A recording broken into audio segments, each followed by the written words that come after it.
listening to Reading Fightin' Phillies Baseball on the R-Phillies Radio Network. Now, out to the ballpark with your broadcasters, Bob McCool and Jake Starr.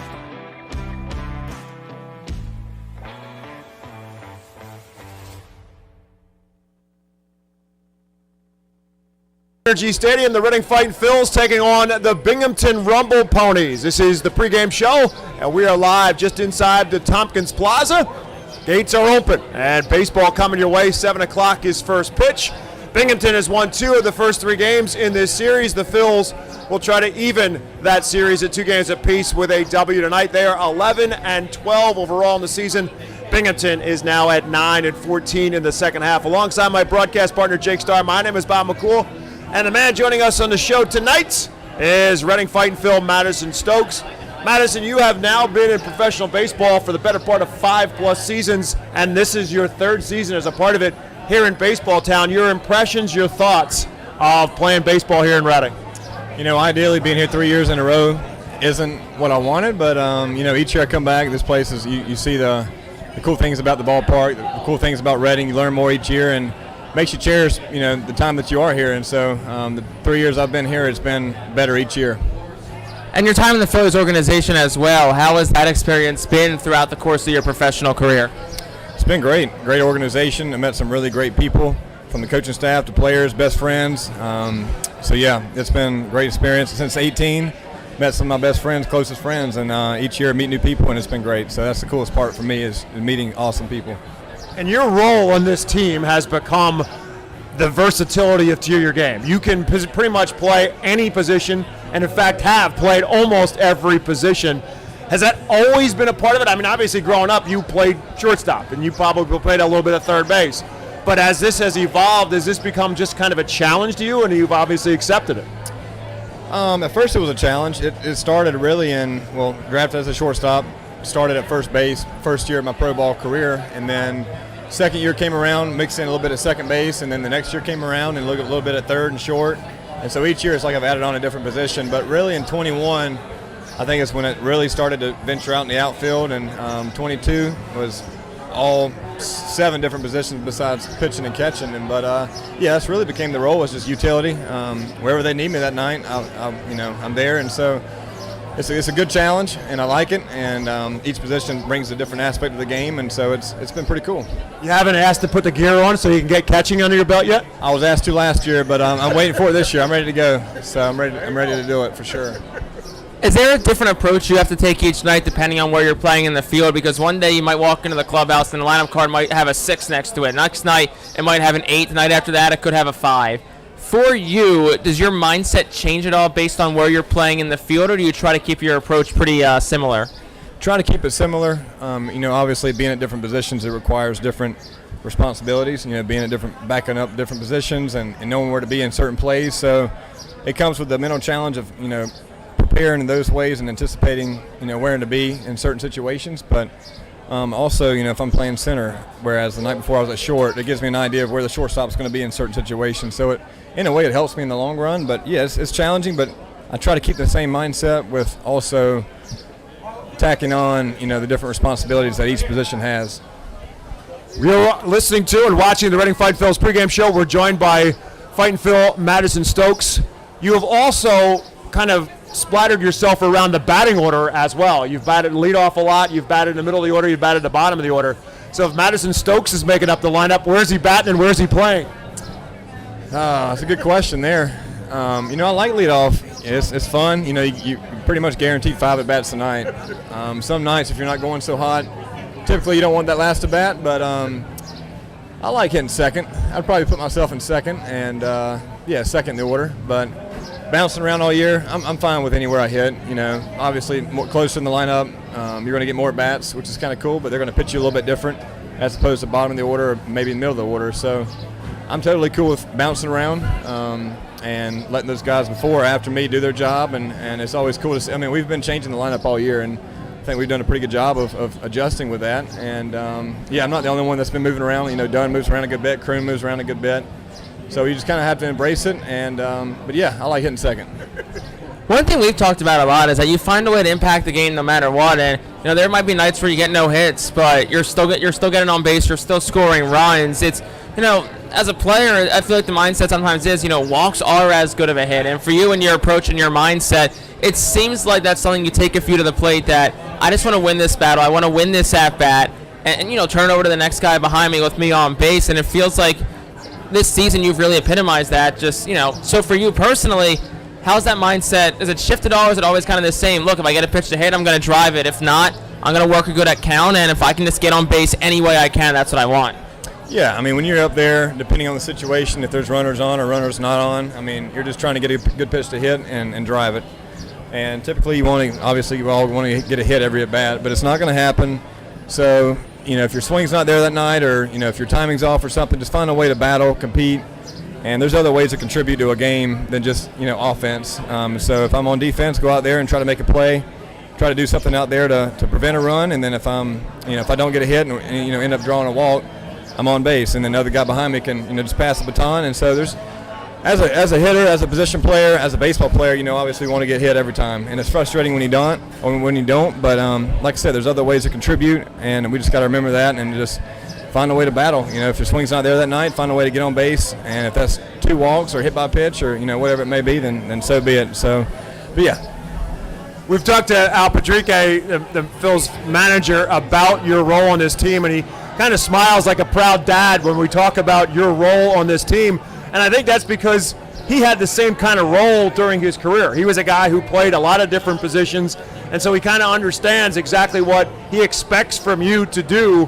And so I think there's that bond that probably exists between the two of you because he had to do exactly what you do. Yeah, sure. No, he's been great this year, working me at different positions.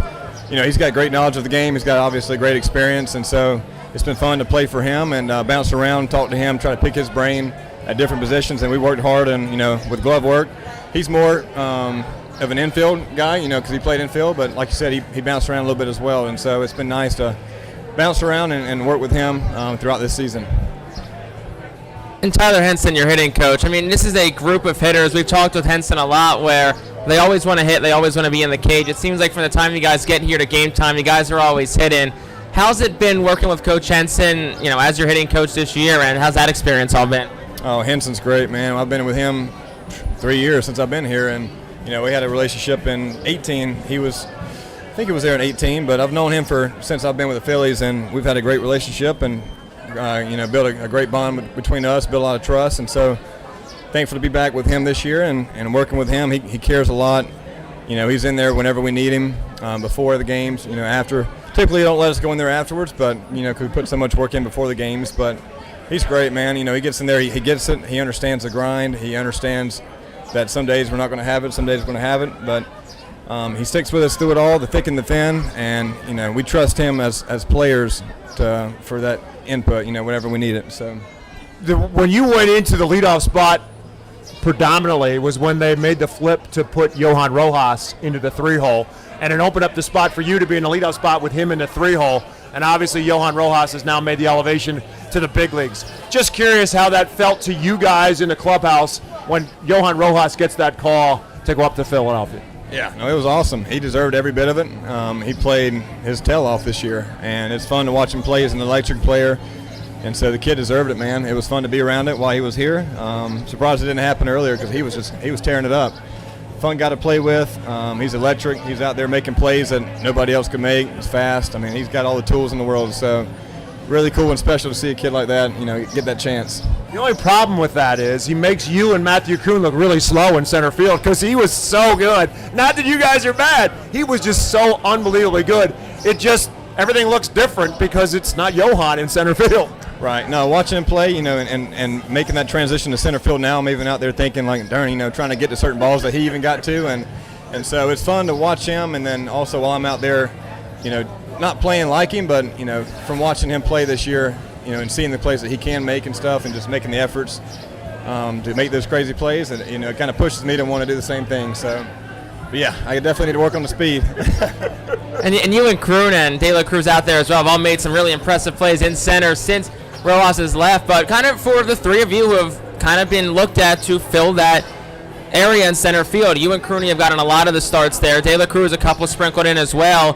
That's something you guys kind of talk about is, how do we approach that position to, kind of make it look like, hey, there's no drop-off from Johan to us three?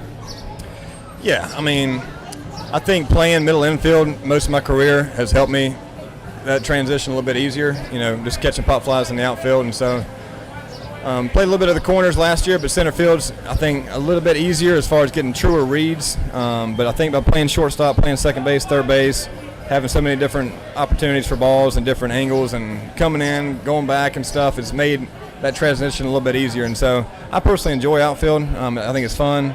Not as close to the game as you feel, when you're at third base and shortstop, but definitely cool to be out there and learn from Barron and learn from Ethan and whoever's out there in the corners, just working with each other and trying to win a game. But in the ultimate end of all of this is pretty much kind of become your identity, because as you're going to move along in this organization, the most likely aspect is because of your versatility. The fact that you can play so many positions is ultimately probably going to open up the path for you to move forward. Sure, yeah, I'll do anything it takes for me to move up the next level. Obviously I would like to stick to one position just to get comfortable there and have that primary position, but that's obviously not the case, and so I've got to accept it. And I don't have to accept it. I could, butt heads with the coaches, but that wouldn't end well for me. So trying to accept that and just make the most of it. It's another opportunity, I see it as, and if I'm at first base that night, try to be the best first baseman I could be, and just learn how to be a good first baseman. And depending on the situation or depending on the position you're in that night, just make the most of it and learn and grow and just try to be the best at it. Last one for me here as we kind of move forward now. It's a group that's playing really good baseball, especially here in the month of July. Really, since the 4th of July, they've been playing, really strong, and it's been all around victories that it really has catalyzed this team forward throughout the past month. I feel like for you and all the guys in the locker room, it's got to feel good right now playing the baseball that you're playing, and it feels like it's a group that's been loose all year, but they really feel like they're having a lot of fun right now. Sure. Yeah. No, I definitely like where we're at. We've obviously had some movements throughout the year, especially lately. A couple of new guys coming in, sent some guys up, a couple of trades and whatnot. So, a couple of guys that have. It's a little bit of a different group, but all in all, it's the same pretty much core group that we've had from the start, and which has been great. Obviously we didn't have the first half that we wanted to have, but I think we had some small wins throughout that first half that have put us in this position now, and I think we're in a good spot to take on the second half and see where it goes. So I'm definitely looking forward to it. Before we let you go, Madison, obviously you're not in the lineup tonight, which is why you'll be able to spend some time with us. So that approach, obviously you want to be in the lineup every day, but there comes that point in time where everybody's got to take a night off, and everybody needs a night off at some point in time. How hard is that to adjust to? Because obviously, again, growing up, coming up through college, everything else, you played pretty much every day, and so you ultimately have to work in the idea that on certain nights, look, it's better off for me if I take a night off. Sure. It's not up to us on whether we play or not, but as a competitor, as an athlete, you obviously want to be in there every night, and not playing sucks. Just being honest, but I can't let whether me playing that night or not playing that night define, who I am as a person or dictate how I carry myself. I've got a responsibility to show up if I'm not in the lineup to be a good teammate that day and be there for somebody that day. Someone that might be struggling or wherever someone is. I still have a job to do away from the field if I'm not playing that night. So there's always something to do. I just can't let that define who I am as a person. But yeah, I'd definitely rather be out in the field, but that's not the way it is, and I'm just going to make the most of it on the bench tonight. And be ready if I'm ready to go in. We're going to find out shortly. His name's not in the starting lineup. Doesn't mean he's done. He's just added another position to his repertoire. He's now part of the pregame show as well. Madison Stokes joins us. We'll take a timeout. We get back into Ready Fightin' Phillies Radio Network. We'll have our lineups and first pitch. Phillies and Rumble Ponies coming your way right after this. International Fireworks is the official fireworks provider of the Phillies. International Fireworks shoots every fireworks show throughout the season, including 8 Mega Blast fireworks shows. International Fireworks also provides the pregame fireworks after the national anthem at each game. International Fireworks has a nearby retail store in Douglasville, Pennsylvania, where you can purchase all of your fireworks. Visit fireworksareus.com for more information about the International Fireworks retail store in Douglasville. Thanks again to International Fireworks, the official fireworks provider of the Phillies.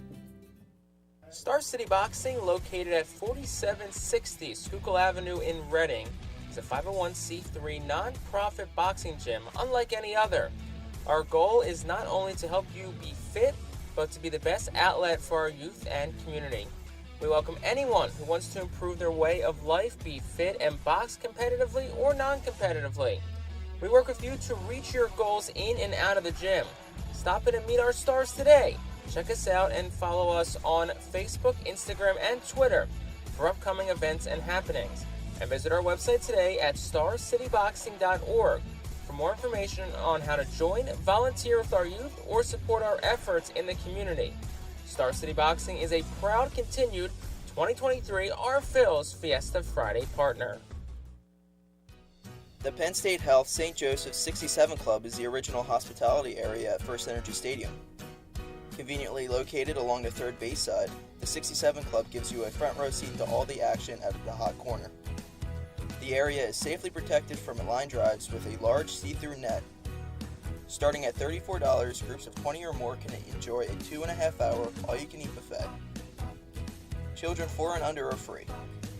Visit ourphils.com or call us at 610-370-BALL to reserve your group outing today.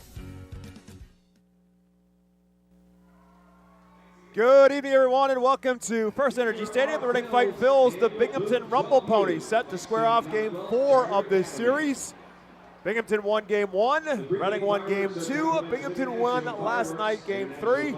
So the Reading Fightin Phillies look to even this series up and even up their record as well, as Reading comes in at 11-12 overall in the second half. Binghamton, with their win last night, is now 9-14. Alongside my broadcast partner, Jake Starr, my name is Bob McCool. Time for us to take a look at our Golden Oaks landscaping starting lineup for the Rumble Ponies. Wyatt Young has led off throughout this series for Binghamton, and he will lead off again tonight, followed by Rowdy Jordan. Jose Peroza is in the 3 spot. Brandon McElwain will bat cleanup tonight for Binghamton. Augustin Ruiz will bat 5th. Joe Swazi will bat in the 6th spot. He is the Rumble Ponies designated hitter. Matt O'Neill will bat 7th. Jalen Palmer will bat in the 8th spot, and Cesar Berbesi will bat in the 9th spot. And that lineup will face right-handed pitcher for the Fightins, Griff McGarry. McGarry is red hot right now, 1-0, earned his first decision last week. A 2.96 ERA across 11 starts, over 45 2/3, 27 walks, 61 strikeouts. Opponents hitting 178 against the 6'2", 190-pound righty from San Francisco, California. Just turned 24, and he's also just turned in back-to-back really strong starts. Went 6 innings 2 weeks ago here, 7 innings last week at Altoona, and the one last week, I mean, you can go on and on. It was some of the best pitching that I watched in person in a long time. 7 innings, 3 hits, no runs, no walks, 10 strikeouts. The control was impeccable, pitch to contact, but also mixed up his pitches and got a good bit of strikeouts. Our game time weather forecast presented to you by EPAW Weather Consulting, a source for public and private forecasts in Pennsylvania, New Jersey, Delaware, and northern and eastern Maryland. Perhaps you may not have noticed, but it's hot. It's 90 degrees outside our game time temperature.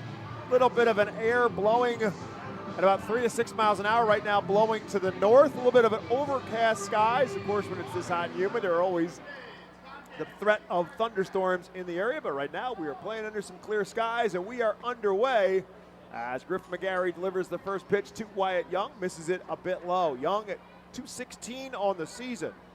Couple of home runs and 20 RBIs, just 1 for 9 so far in this series. 1-0 pitch to him is up and away, ball 2 with the 96-mile-an-hour fastball from McGarry. So quickly falls behind Wyatt Young, 2-0. Despite his 1 for 9 in this series, Young has had an impact. He's scored 3 runs. He's driven in a couple. And McGarry misses again, up and away, and it's quickly 3 balls and no strikes to Wyatt Young. Young, one of 4 guys in this lineup who will bat left-handed against Griff McGarry, including the guy in the on-deck circle, Rowdy Jordan, who's a switch hitter. 3-0 pitch is there for strike 1. Good get-me-over fastball from McGarry. The control has been really good the last couple of starts. Just 2 walks over the last 13 innings pitched from McGarry. Back to the 3-1 pitch. And that too is over for a called strike with the fastball. Fastball, curve, slider, change for McGarry. Fastball considered a plus pitch. Curve and slider aren't too shabby either. Now he's in a 3-2 spot with Wyatt Young. And Young will foul one away. He is a very pesky leadoff hitter. He did strike out a couple times in last night's game, but he's very good at what he's doing right now, which is to make pitchers work, make pitchers throw extra pitches and foul off pitches and see more pitches from the starter.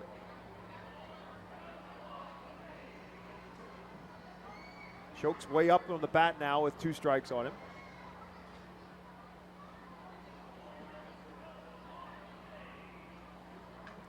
And he just keeps it alive that time as he fouls it off. The defense behind Griff McGarry. Baron Ratcliffe is in left field. Matthew Kroon in center field tonight. Ethan Wilson is in right. Carlos De La Cruz at first. Oliver Dunn at second. Casey Martin is back in the lineup at shortstop. Pedro Martinez is at third. And Max McDowell is behind the plate. Count remains 3 balls and 2 strikes to Wyatt Young. And this one is again fouled out of play. So after missing on 3 straight, McGarry has now fired 5 straight strikes. Going to see Wyatt Young foul off the last 3.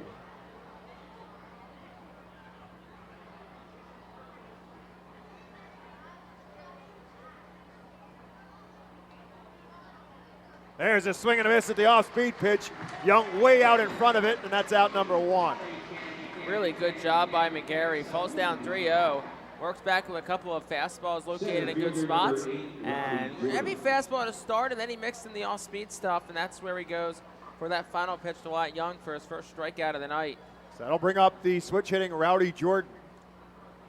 Jordan started off hot in this series, 3 for 11 now, including a home run. And first pitch breaking ball is there for a called strike. At the slider from McGarry. Again, fastball, curve, and slider. He'll mix in a change at times. A 1 pitch. Tries to check his swing, doesn't matter. He calls him, it's a called strike. Our home plate umpire, Tyler Whitty, said doesn't matter. That's over for a called strike. Ethan Gorsak is at first base tonight. Austin Snow is at third. Eastern League umpiring crew. No balls and 2 strikes to Rowdy Jordan.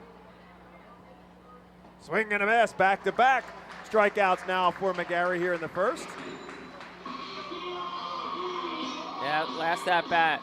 You know, whatever, maybe release point or just getting into a groove McGarry was going through those first 3 pitches of the game, it seems like he has found that groove that he's looking for. Back-to-back strikeouts, and that one a lot more quick and efficient than the first one. That'll bring up Jose Peroza, hitting at .263 of the season, 10 home runs, 46 RBIs.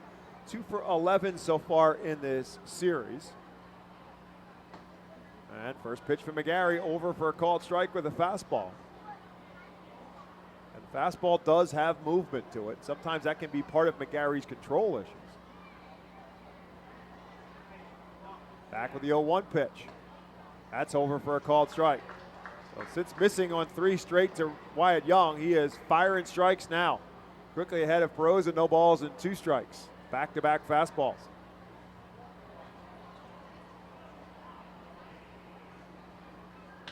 This one lifted into left field. Baron Ratcliffe will drift over, drift back, and make the catch for out number 3 as the Rumble Ponies go in order in the first. We go back to the Reading Fightin' Phils Radio Network. The Fightins will bat for the first time. Gear up for Fightin' Phils season.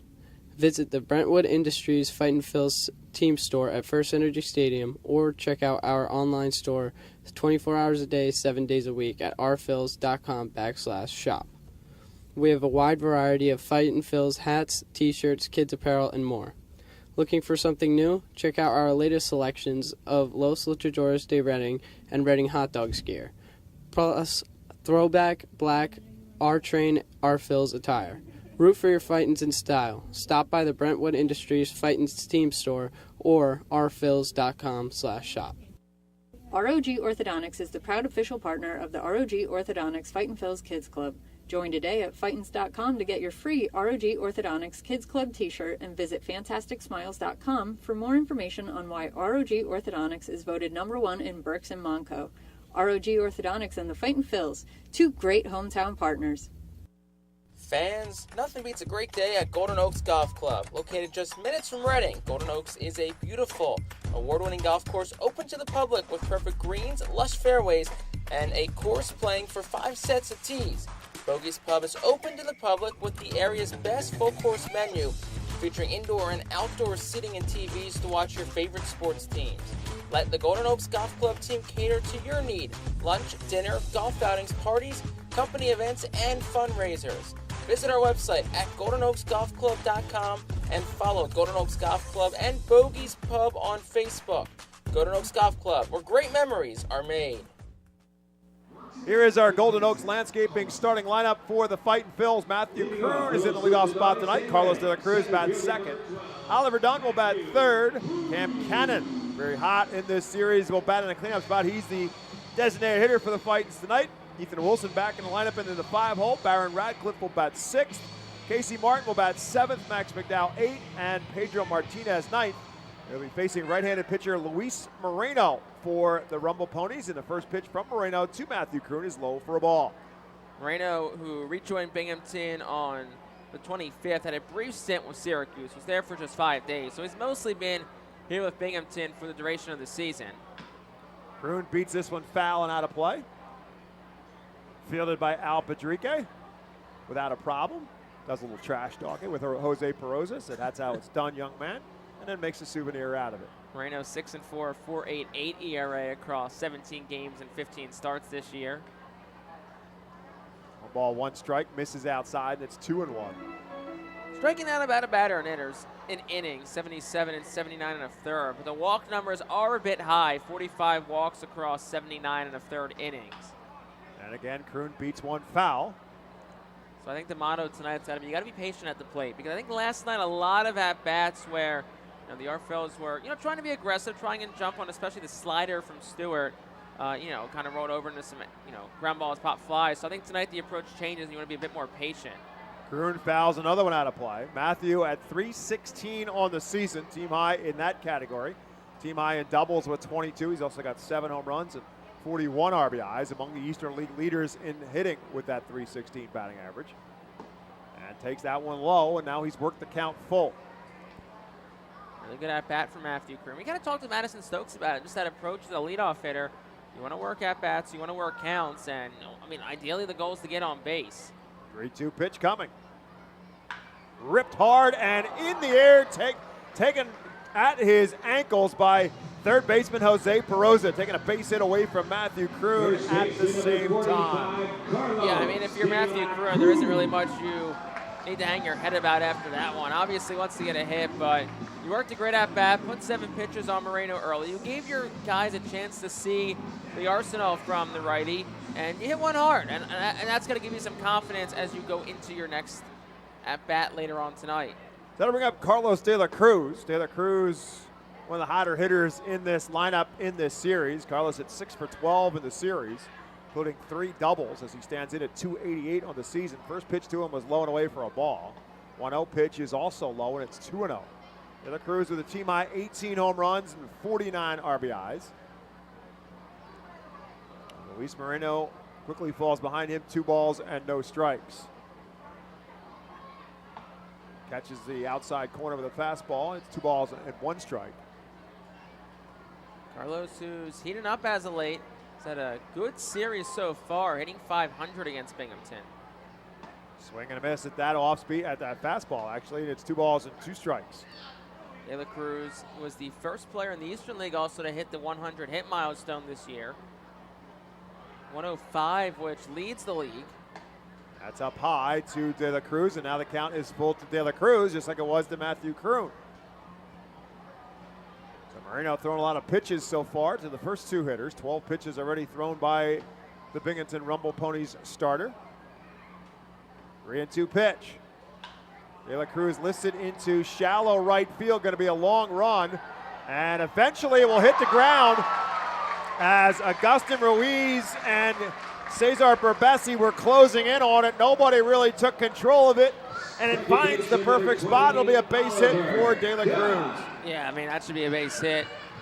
Just kind of, like you said, perfect spot. Hit straight up in the air and lands between Ruiz and Berbesi.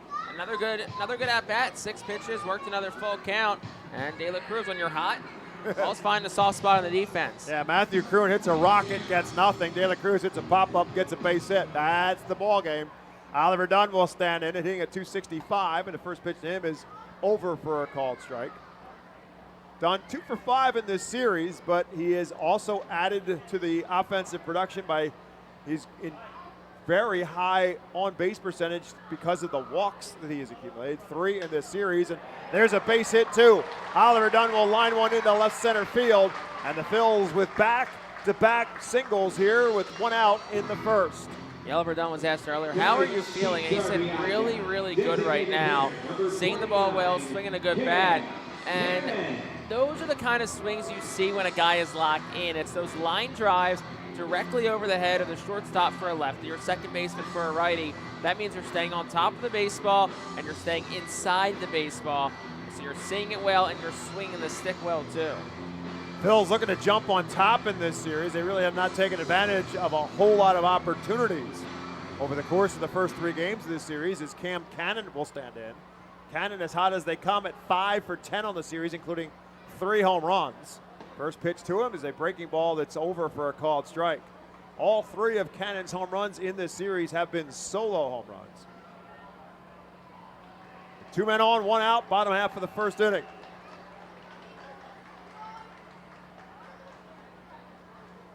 From the stretch down the third base line, it's foul. The defense behind Moreno. Brandon McElwain is in left field. Rowdy Jordan is in center. Augustin Ruiz is in right. Jalen Palmer gets to start at first base tonight for the first time in this series. Cesar Berbesi is at second. Wyatt Young is at short. Jose Peroza, who made that fine play on Matthew Kroon, is at third. And Matt O'Neill is behind the plate. No balls and 2 strikes to Cam Cannon. That one's in the dirt. Good block by O'Neill. Everybody stays put. It's 1-2. Good take by Cannon. I mean, look, if there's a guy you want at the plate right now in a RBI producing situation, it is Cam Cannon. He's a 261 hitter this year with runners in scoring position as well. All 3 of his RBIs in this series, he's done it by himself with those solo home runs. Swing and a miss here. He did foul it off. No, they're going to call catcher's interference. The bat made contact with the catcher's mitt of Matt O'Neill. So that'll put Cam Cannon at first base. Everybody moves up, and the bases are loaded. That goes down as E2 technically on O'Neill. So loads the bases up. 3rd error of the year on O'Neill, which I think there's no thing in baseball that's more insult to injury than catcher's interference. You just get whacked in the hand. Oh, by the way, that's an error when the guy gets on base. Correct. And in some ways may have bailed out Cam Cannon, who was buried in the count, as Ethan Wilson now stands in, way outside and high for Moreno's first pitch to Ethan Wilson, who if anybody needs a knock here, it's Ethan Wilson. He has scuffled in this series, 0 for 8 with 4 strikeouts. Got a night off last night, theoretically, but he came in as a pinch hitter and struck out to end the game. This one back towards shortstop. Wyatt Young will flip to second for 1. The relay is in time.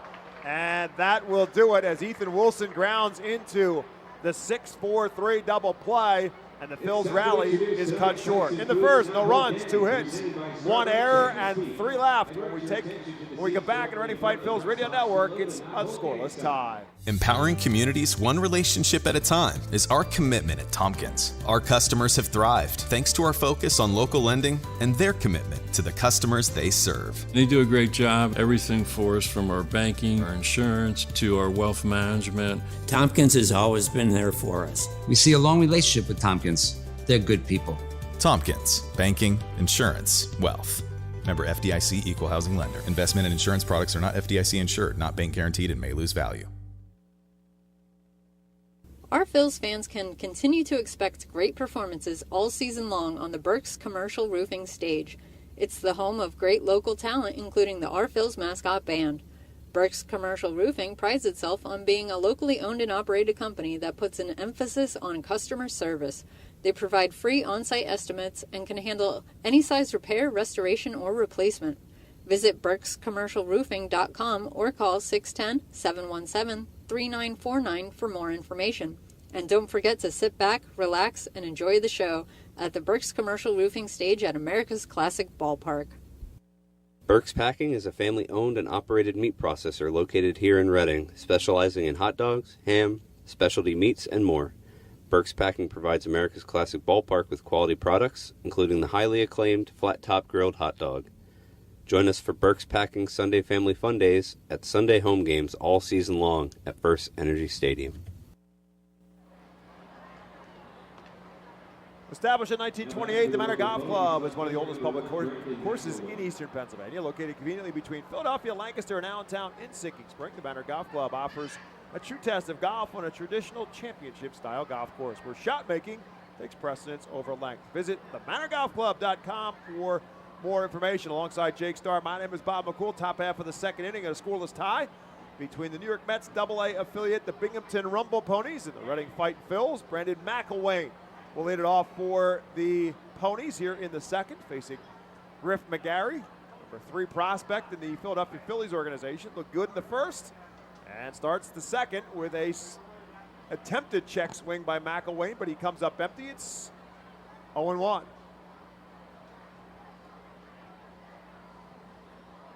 Gets his sign from Max McDowell, comes back with his 0-1 pitch, and that's beat in the ground and foul. Max McDowell jumped out, tried to turn it into a force out at first base, but home plate umpire Tyler Woody said, nope, foul ball. So it's quickly no balls and 2 strikes to Brandon McElwain. He's hitting at .263 on the season. 7 home runs, 45 RBIs. McElwain no doubt has some fans and family here in the ballpark over the course of this series. A Newtown, Pennsylvania product. That one's way outside. First pitch that Griff McGarry has thrown outside the strike zone since the first 3 pitches of the game when he fell behind Wyatt Young 3-0. Through 17 straight strikes, McGarry did. So he wastes one here to McElwain, who's at 1 ball and 2 strikes now as he stands in. And he fouls that one out of play, staying alive at 1-2. McElwain to be followed by Augustin Ruiz and Joe Swazi in the Rumble Pony lineup. Reed Brignac is the manager for the Rumble Ponies. He's at third base. And former Philadelphia Philly Mariano Duncan is the first base coach for Binghamton. And this time McElwain holds up. They'll appeal, and they say he did not go around. So it's now 2 balls and 2 strikes to the 25-year-old Brandon McElwain. Don't forget Reed Brignac, also a former Philly. That's correct. 37 games in 2014. Swing and a miss at the high fastball. McElwain is a strikeout victim. Out number 1 in the second. Really nice spot for McGarry. Goes a little bit above the letters for that first strikeout. And that's the first out of the inning for McGarry. 3rd strikeout and 4 batters he's faced. That will bring up Augustin Ruiz, who's at 199 on the season, despite his 3 for 10 in this series, including a home run earlier. His 12th home run of the season. The left-hander settles in. And McGarry's first pitch to him is a breaking ball that's over for a called strike.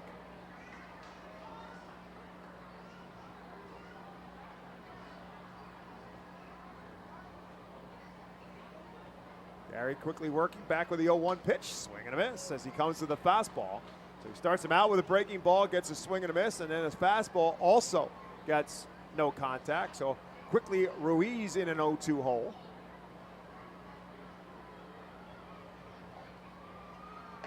Tries to get him to chase the high fastball, and Ruiz lays off. So count now 1 ball and 2 strikes. 1 out, top half of the second inning.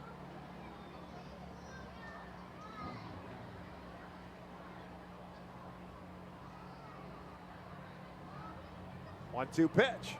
Way inside, it counts even at 2-2. Gary has only surrendered 2 home runs so far in his 12 starts. All the numbers that you like about certain pitchers, a lot of ways that can be a number that really jumps out. How he's having surrendered 2 home runs.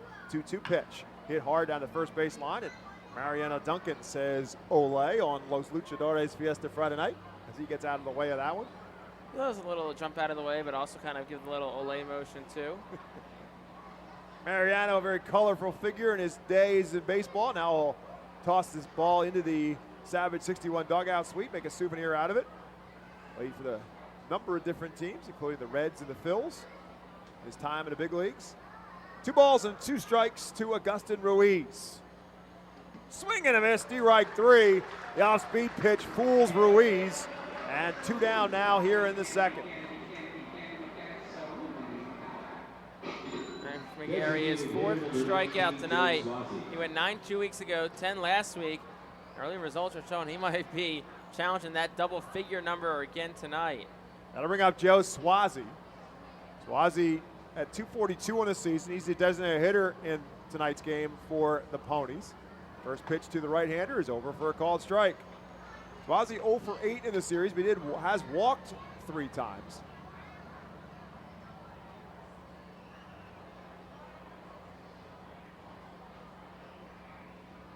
Oh, 1 pitch. Make it 0-2 as he waves and misses at a fastball. Pretty defensive swing there for Swazi. Can't catch up to the 97-mile-an-hour fastball. And McGarry's now got him in a hole of 0-2.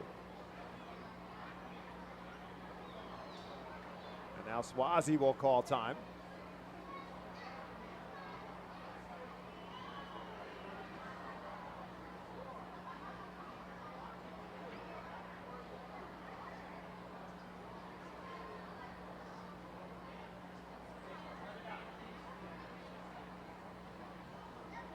This one lifted into right field. Ethan Wilson going back, still going back. He'll look up and say goodbye. Joe Swazi goes the other way with it, got it up in the jet stream and takes it out of here, and Binghamton jumps out on top 1-0. Yeah, it's a fastball up in the zone to Swazi, who just swats at it and gets out over the right field fence. Like you said, wind blowing out ever so slightly. And Binghamton's up 1-0, but they always say best mistake to make is the solo home run. So for McGarry, you hope, all right, 1 pitch, move forward, good to go. So that'll bring up Matt O'Neill now. Still with 2 outs here in the second. First pitch to O'Neill is outside for a ball. And it's certainly a pitch that McGarry would like to have bat. Having Swazi buried at count 1 and 2 and to give him a fastball very much up in the middle of the zone. 1-0 pitch is at the letters for a called strike 1. 1 ball and 1 strike to Matt O'Neill.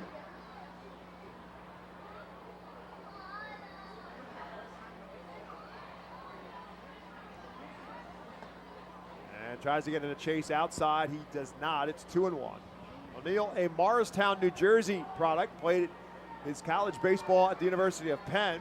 All Ivy League first team performer when the Mets drafted him in 2019. Lays off another one, and it's 3 balls and a strike to O'Neill. As his last year at Penn, he led the Ivy League in hitting at .405. 3-1 pitch on the outside corner and a strike. It's 3-2. O'Neill hitting at .190 so far in his time with Binghamton. 1 for 3 in this series. Gary back with the 3-2 pitch. Outside, ball 4.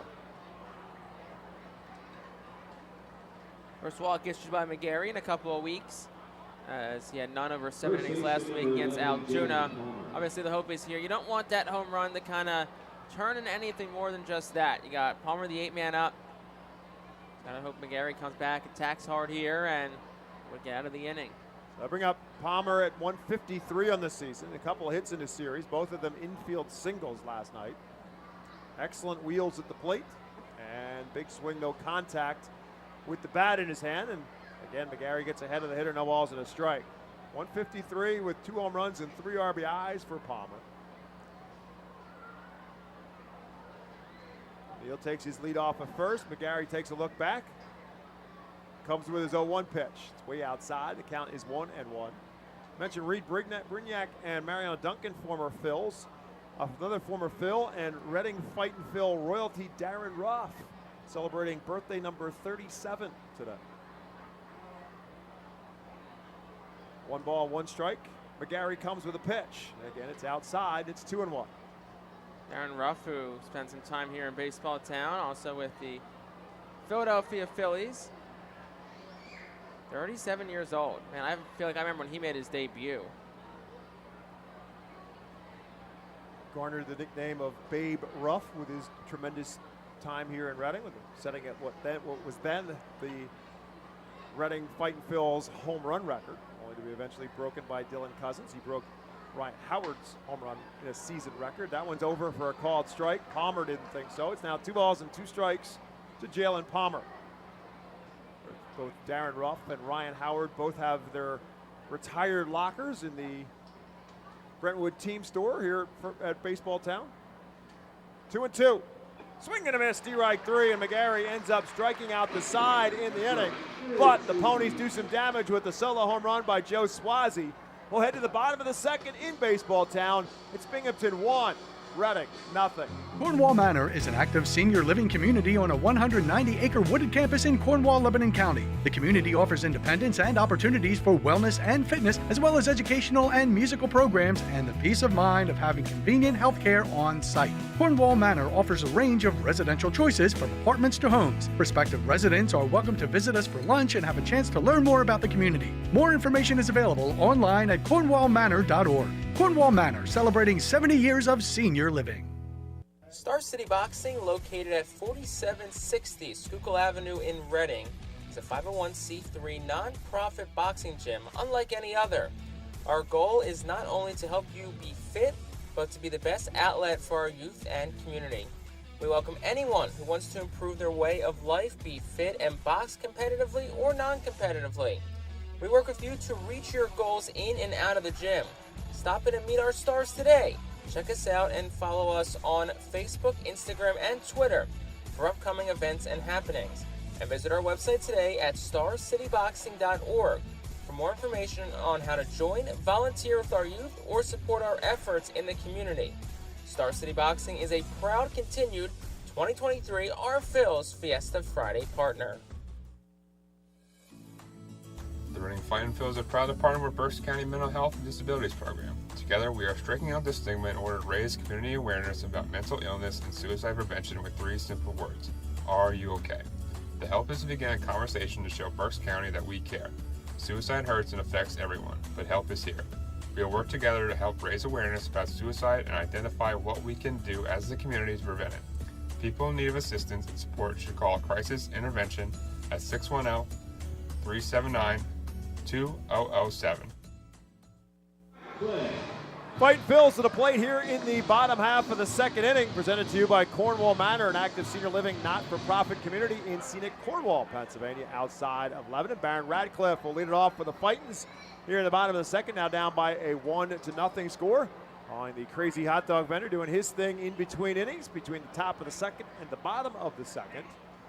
As Luis Moreno comes with a 1-0 pitch to Radcliffe that's up high. It's 2-0. Actually called at the letters for a strike. It's 1-1.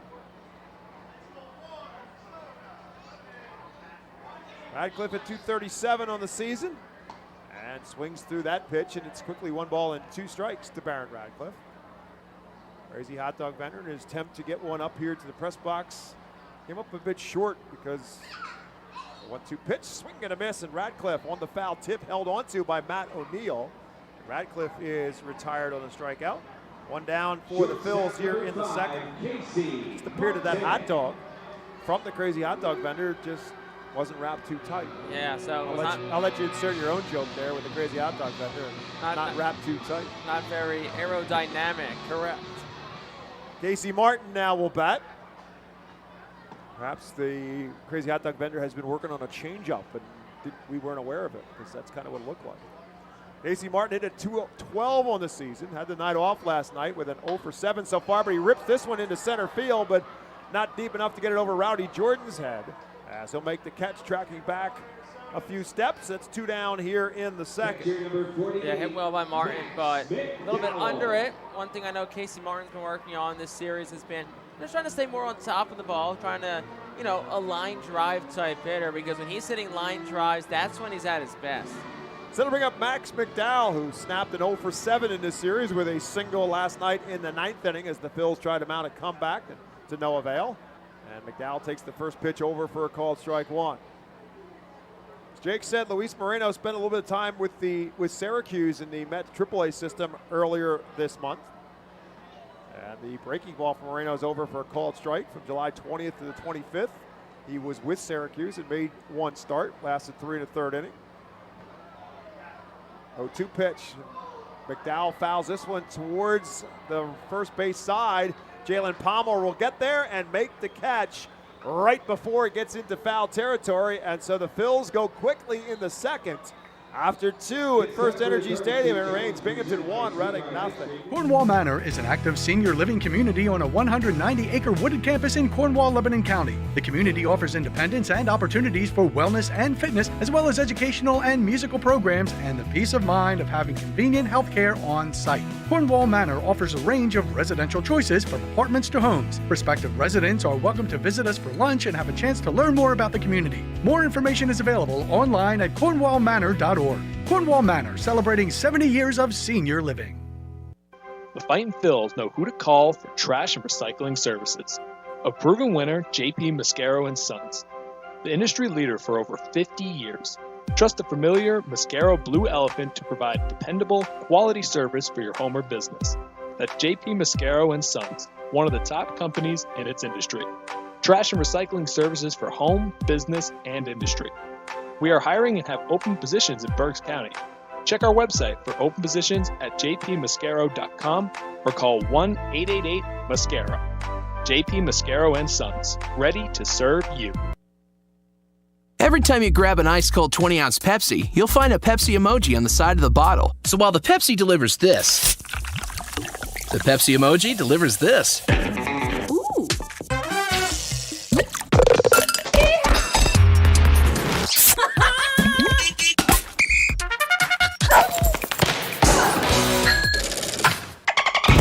So go ahead, crack open a Pepsi and tell the world how you feel and what you love with Pepsi emojis. Say it with Pepsi.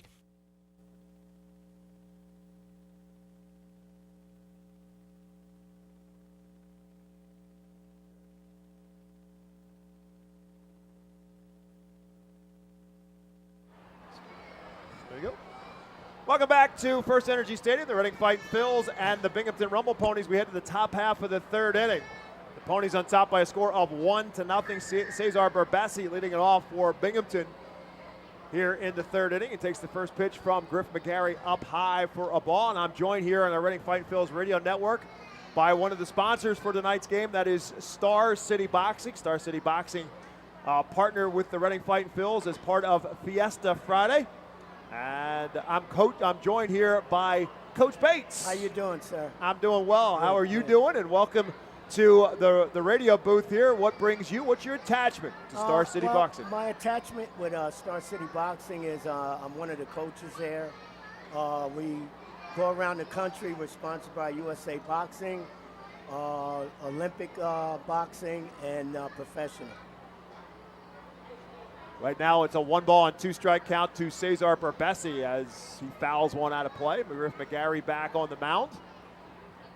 Gary with 5 strikeouts so far, just the solo home run to Joe Swazi, the difference on the scoreboard. This one fisted towards shortstop Casey Martin, up with it. He'll make the throw across the diamond for out number 1. So Star City Boxing, I've heard about them for many, many years. They're on Schuylkill Avenue here in the great city of Reading, Pennsylvania. But there's a difference to Star City Boxing does. I mean, sure, you want to teach kids how to box, but it's also a little bit more than just teaching kids the art of the sport of boxing. Yes, yeah, of course. Boxing, what we do at Star City is we're family. Bullying is our number one target.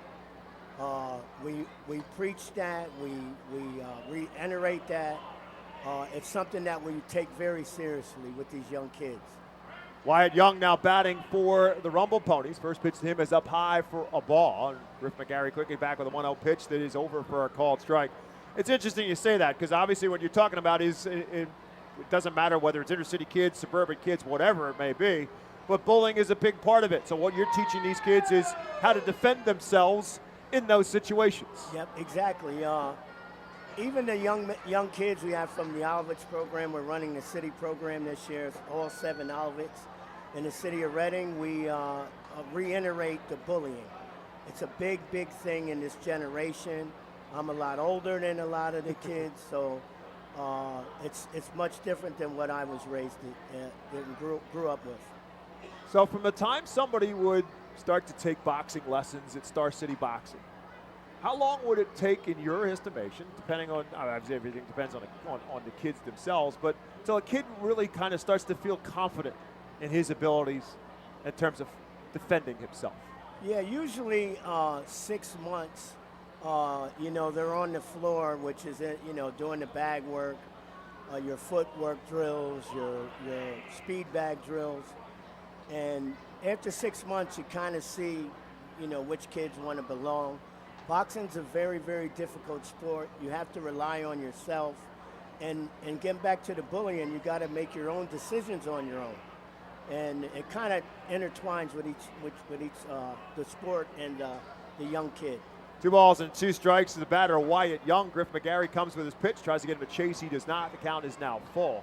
So in a lot of ways for kids to learn, obviously, not just self-defense, but for a lot of people, whether it's not necessarily something about that situation in terms of bullying, but somebody who just wants to get themselves in shape, might not be a better way to do it than to do it through the sport of exercise and boxing. Right, exactly. A lot of people that know or that don't know that don't really visit the inner city. If you walk into Star City Boxing, you see people from all walks of life, from the suburbs, Wyomissing, as far as Boyertown. Everyone has their purpose to be there. It might be weight loss. We have the Olympic trials coming up in September with Eric Martinez and Max Baez. Some of them are just low self-esteem and just to build their confidence up. In the meantime, Wyatt Young walks, and now it looks like we have the Rowdy Jordan. Was he hit by the pitch, or not quite sure what's happened here. Al Padrique, the manager of the Phillies, is out to argue. I'm not sure if it doesn't look. I think the Phillies are arguing that it may have hit the bat, but Rowdy Jordan is now at first base. So after the walk to Wyatt Young, Al Padrique not happy right now with home plate umpire Tyler Whitty. He's arguing the point that it did not hit the batter, but it looks like he's going to lose that argument. And so now Griff McGarry suddenly finds himself in a position of 2 on and 1 out. And Jose Peroza now at the plate, the 3-hole hitter who flew out to left field his first time up. Gary trying to work himself out of a jam for the first time in this game with 1 out here in the top half of the 3rd inning. First pitch coming to the plate to Peroza, who tries to check his swing and does. It's 1 ball and no strikes. So what is the relationship between Star City Boxing and the Reading Fightin' Phils? What makes it a good relationship for you guys? Well, it's community. It's all about the community. When the community comes together, good things happen. Just as, at this beautiful stadium and Star City Boxing, we've did shows downtown on Penn Street, maybe 2,000 people we had on Penn Square. A box out violence show, which was one of the biggest shows probably in the history of Reading as far as amateur boxing. 2 balls and no strikes to Peroza. Now McGarry misses low, and now he's missed on 3 straight here. It's 3-0. How long have you been attached to Star City Boxing? I've been at Star City Boxing for 4 years now. I've been boxing for over 25 years, coaching. Army veteran, U.S. paratrooper, 6 years. In the elite 82nd Airborne Division, which I'm proud of to serve, and retired welder. I'm in my 60s. I won't say the exact number, but it's all right. You look pretty good to me. I can tell you that much. Well, the kids keep you young. If you're in the heat like that, you're going to get trimmed. So that's what happens. So. Right now, Griff McGarry's worked himself into a predicament here as he walks Jose Peroza on 4 straight pitches, and so McGarry, who looked like he was in pretty good control, has suddenly lost that control here in this 3rd inning after getting a soft ground ball to Cesar Berbesi, the 9-hole hitter. He walked Wyatt Young, he hit Rowdy Jordan, and now he's walked Jose Peroza. So now a conference on the mound with pitching coach Brad Burgesson to try to settle down his right-handed pitcher, Griff McGarry. Bases loaded, 1 out, and Brandon McElwain now will bat for the Rumble Ponies. Again, 1 out in the inning, bases loaded in a 1-0 game. Again, I'm joined by Coach Bates, Alex Betances, also here in the booth with us from Star City Boxing. And how did Star City Boxing get started? Well, Mr. Alex here we have that's in the booth, he had a vision to get kids off the street, keep our youth in the city of Reading occupied, deter, bring down gun violence, violence in general, and just bringing a family together. It's more of a family than a boxing gym. Meantime, Griff McGarry's troubles continue now as he misses a 5th straight pitch out of the strike zone to McElwain, who swings at the 1-0 pitch, lofts one into shallow right field. Ethan Wilson will call for it. Runner at third, Wyatt Young will tag to throw home. Gets away from the catcher, Max McDowell, all the way to the backstop, and now McGarry picks it up. He throws it away as 2 runs will score. It now becomes a 3-0 game as the Phils let some defense get away from them. Ethan Wilson's throw to the plate on a one-hopper to Max McDowell in applying the tag at the plate to Wyatt Young. The ball came out of the mitt of Max McDowell, allowing Wyatt Young to score for the 2nd run and rolled all the way to the backstop. The pitcher McGarry went to pick it up as Rowdy Jordan came home. McGarry threw it back to McDowell and threw it way wide, and that allowed Rowdy Jordan to come home. So it turns into a sacrifice fly and an RBI for McElwain for the 2nd out in the inning. But now a runner at second base and 2 down for Augustin Ruiz as McGarry's still not out of this jam yet with 2 runs in and 2 down. So now trying to get Augustin Ruiz, and he gets the first pitch over for a called strike 1. And right back was strike 2. I know a good friend of mine, a close associate of mine, was working with Star City not too long ago because he made a big fuss of it. That's Rick Perez, the basketball coach at Reading High, because he made a big fuss about the fact that he's a Star City. Of course, Rick Perez makes a big fuss about just about everything. But he is a guy who appreciates the same values that you guys are doing, and that's about family, and that's about the togetherness and the city of Reading. Yes, myself, Rick Perez, we're like brothers when it comes to that. Different sports. Well, I have brothers, and we fought with each other all the time when we were kids, yeah, so, you know, it goes hand in hand. Well, I beat up on them in another way. When I do the mitt work with them, when I train them, and they'll let you know how that goes. But we need the Rick Perez's, the Alex's, the Coach Bateses of the world, you know, to make a difference in our own community. It's up to us to do it. Without a doubt. Here's a line drive right at Casey Martin. That'll finally bring this inning to an end, but not before the Ponies do a little bit more damage, most of it with some control issues for Griff McGarry. They do put 2 runs across. They did it without a hit, and there was an error. We head to the bottom of the 3rd. It's now 3-0 Binghamton on top. Coach Bates and Mr. Betances from Star City Boxing. Thank you, gentlemen, for stopping by. Appreciate your time and what you do for the city of Reading. Thank you very much. Back with more on the Reading Fightin' Phil's Radio Network. Nursing home neglect is a serious problem. If you or a loved one has suffered from bed sores obtained in a nursing home or a fall down in a nursing home resulting in a fracture, our friends at Swartz Culleton can help. Call the attorneys at Swartz Culleton for a free consultation. Their phone number is 1-800-JUSTICE. That's 1-800-587-8423. Once again, call 1-800-JUSTICE today. Swartz Culleton is a proud sponsor of the Reading Fightin' Phils. Humane Pennsylvania is an innovative national leader in animal welfare with adoption centers, accredited nonprofit veterinarian hospitals, emergency animal rescue services, community pet assistance programs, and a free community dog park. At HPA, we are passionate about going the extra base to keep your pets healthy and happy at home with you. With a variety of services and different ways and times to access them and variable pricing, Humane Pennsylvania is here to provide your pets with exceptional care, how, when, and where they need it. Visit humanepa.org for more information. The Enersys Power Alley Pub features a 2.5-hour all-you-can-eat buffet, private bar with bartender, 2 rows of seats, bar stool seating, and 4 cafe tables. The pub provides your party a private area to enjoy the ball game away from other fans. The Enersys Power Alley Pub may accommodate groups of 40 to 60 people. Enjoy socializing with your group and watch the game with a unique vantage point.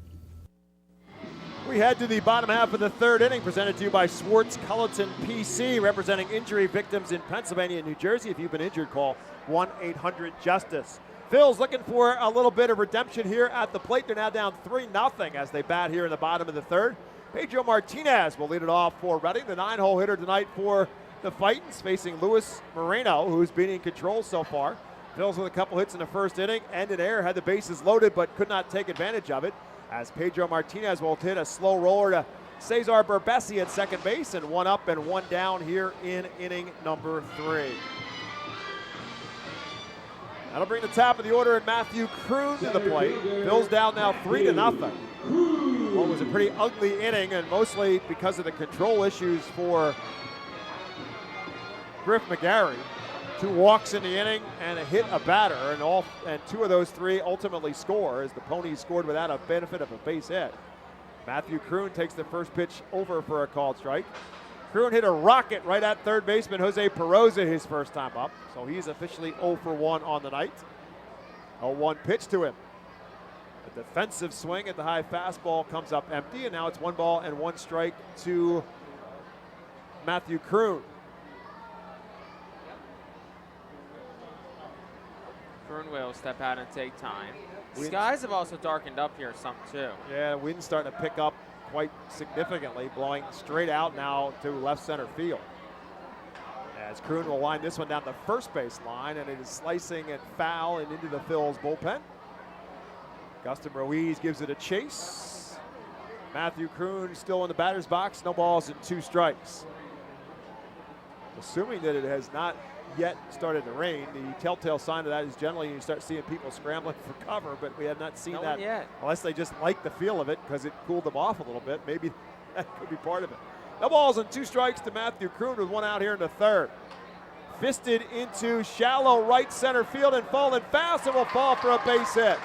So Matthew Kroon hits a rocket his first time up, gets nothing, and hits a little fister for a base hit his second time up. Nice What a job. strange game. It's how baseball works. You hit one hard and you hit it to an out. You get one in on the hands and you drop one in for a base hit. But running down by 3, a lot of baseball left to play. But got to start chipping away soon, though. That'll bring up Carlos De La Cruz, who had a similar hit his first time up. A little pop-up that fell in into right center field as he stands in.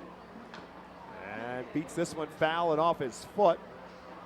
Carlos will take a little bit of a walk. Shaking off both feet. I'm not sure. I thought that hit his front foot. I would assume it hit his front foot, but he's banging both of them on the ground like he's trying to get feeling in both of them.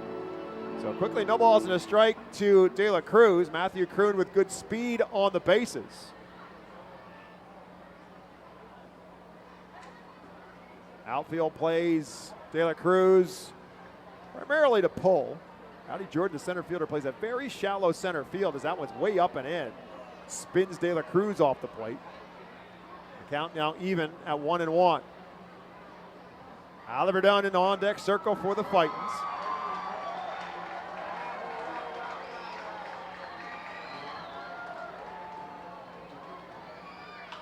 This one down the third base line and foul. It will trickle towards the bullpen of the Rumble Ponies. It's now 1-2 to De La Cruz.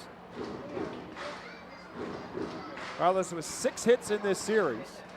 3 of them singles, 3 of them doubles. How about adding a home run to that? 1-2. Inside, it's 2-2. He gets one up in the jet stream. Won't be much question about it. It is blowing out strong to left field. Yeah. That flag is not just blowing out to left center field. It's holding on right now to that flagpole at the top of the scoreboard. It is whipping around out there. It's 2 balls and 2 strikes now to De La Cruz.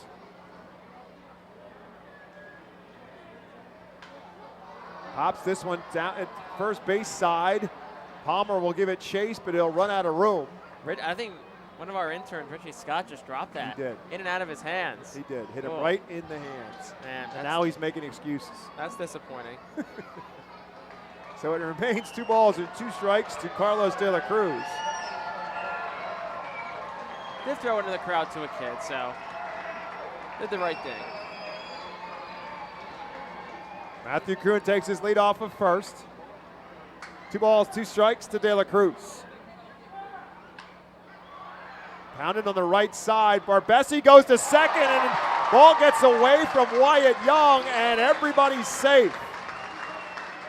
Not sure if Kroon might not have beat it out anyhow, but it doesn't matter as the ball got away from Wyatt Young.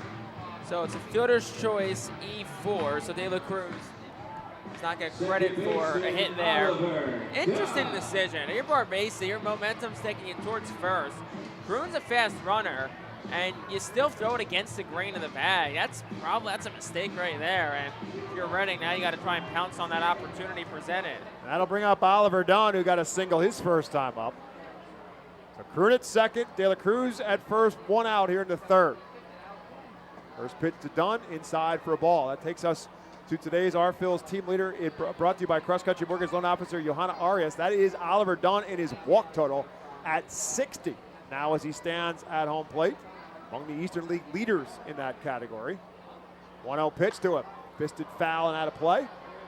Today's Cross Country Mortgage Loan Officer Johanna Arias, Phillies team leader Oliver Dunn. You can contact Johanna at 484-554-9969 or via email at johanna.arias@myccmortgage.com. 1 ball, 1 strike to Oliver Dunn. Left-hander stands in. Swing and a late swing at that, and it's quickly 1 ball and 2 strikes. Dunn may have gotten a piece of that. Didn't matter. Matt O'Neill held on to the baseball. So it's 1-2 now to Dunn.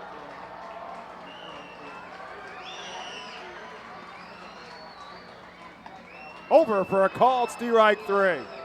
2 down now here in the third. Tonight's Sheets RBI guy, designated hitter Cam. Oh, you got the red hot Cam Cannon up here in another RBI spot. Reached via a catcher's interference his first time up. Phillies had bases loaded and 1 out in that first inning, only to see it wiped out by a double play. Now with first and second and 1 out, they get a strikeout from Dunn, and Cannon trying to save the inning and make something happen out of it. First pitch to Cannon, over for a called strike. So Marino seems to be keeping the Phillies guessing. Oliver Dunn taking a strike 3. Cannon taking a slider for a strike there. That one in the dirt, good block by O'Neill. Both runners have to stay put. 1 ball and 1 strike now to Cam Cannon, who has 15 RBIs on the season. 3 of them coming in this series.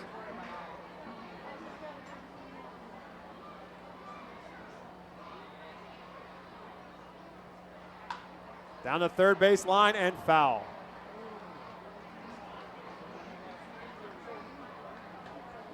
Just missed at least a couple of bases and perhaps at least 1 or 2 runs. And we'll see if Cam Cannon can barrel this one up.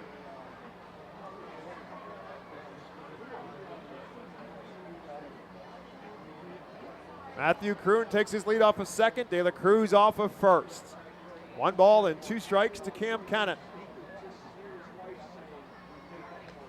Foul tipped. Kroon stays alive. In and out of the mitt of Matt O'Neill.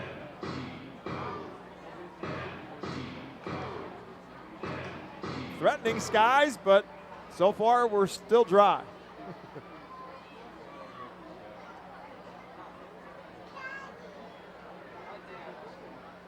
1-2 pitch. Again, he beats 1 foul. In and out of the Rumble Pony dugout. Al Padrique, manager of the Fightin' Phillies, on the third base box. Ray Ricker on the first base box.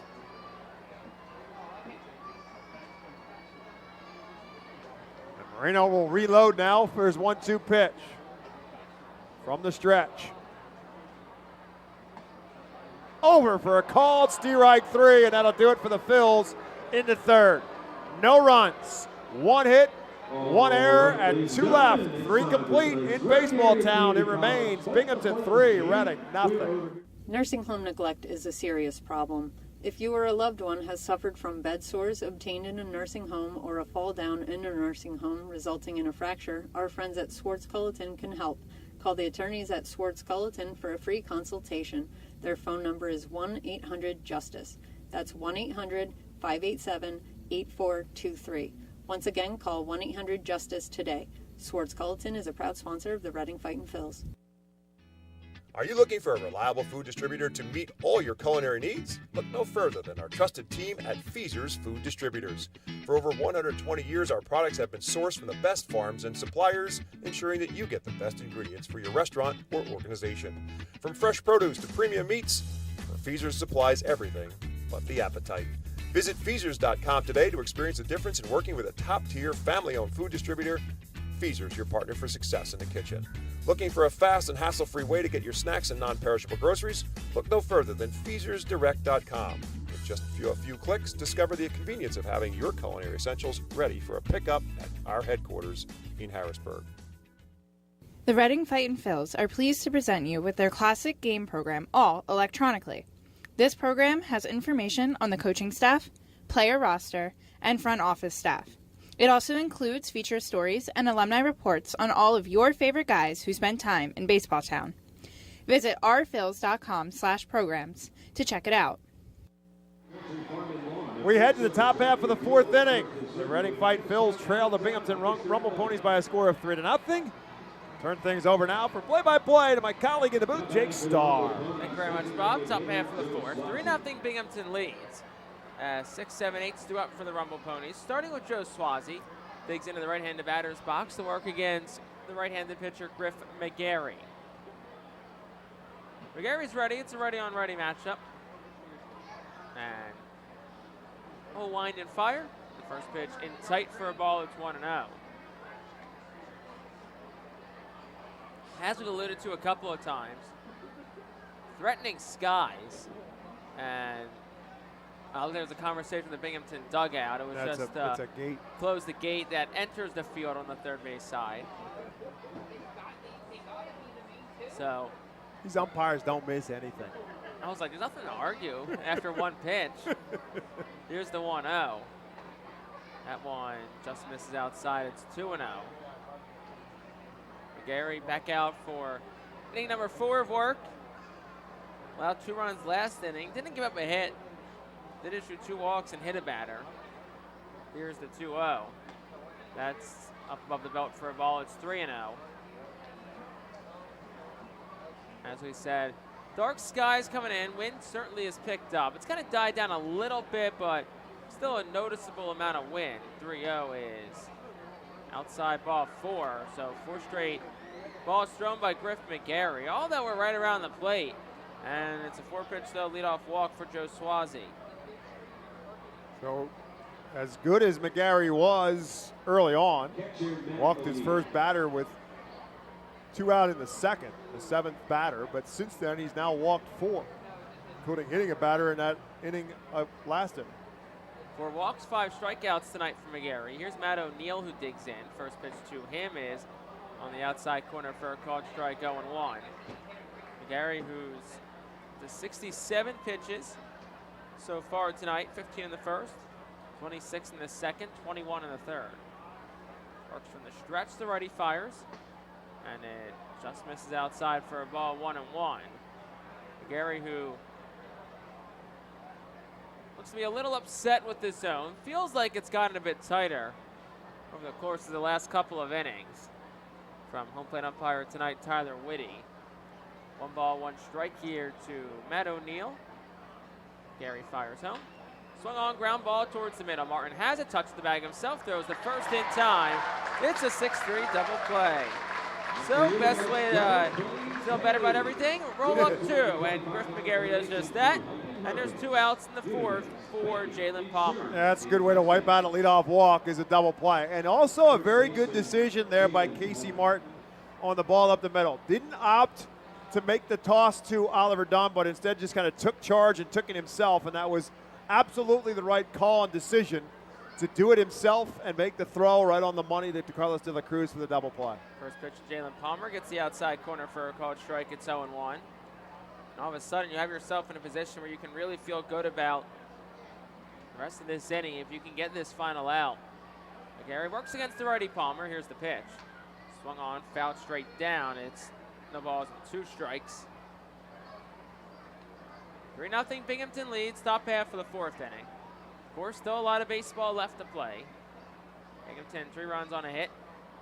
Gary has walked 4 and allowed a hit by pitch. But he's up 0-2. He has 5 strikeouts tonight, looking for his 6th. Winds and fires home. Low and away for a ball. It's 1-2. Griff McGarry, who ranks as the Phillies' number 4 overall prospect, trailing former teammate Andrew Painter, current teammate Mick Abel, and current Clearwater Thresher Justin Crawford. Round out the top 3, and then 4 members of the Phillies' top 30 prospects. 1-2, swung on, fouled straight back. Stays a ball and 2 strikes. McGarry, who started off the year on the injured list, suffered an oblique injury in spring training, slowly ramped his way back up. And pretty much has had full go of it the last month or so. About month and a half. He's gone 7 innings and 6 innings in his last 2 starts. Here's the 1-2. That's down low for a ball. Smothered by the catcher McDowell. It's 2-2.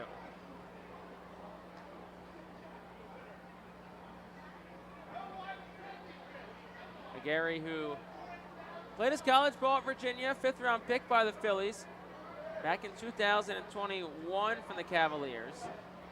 Spent 2018 to 21 at the University of Virginia down in Charlottesville. 2-2. That one's in sight for a ball. It's 3-2 to the righty Palmer. 2 outs, top of the 4th. McGarry looking to get his ender and get out of the frame.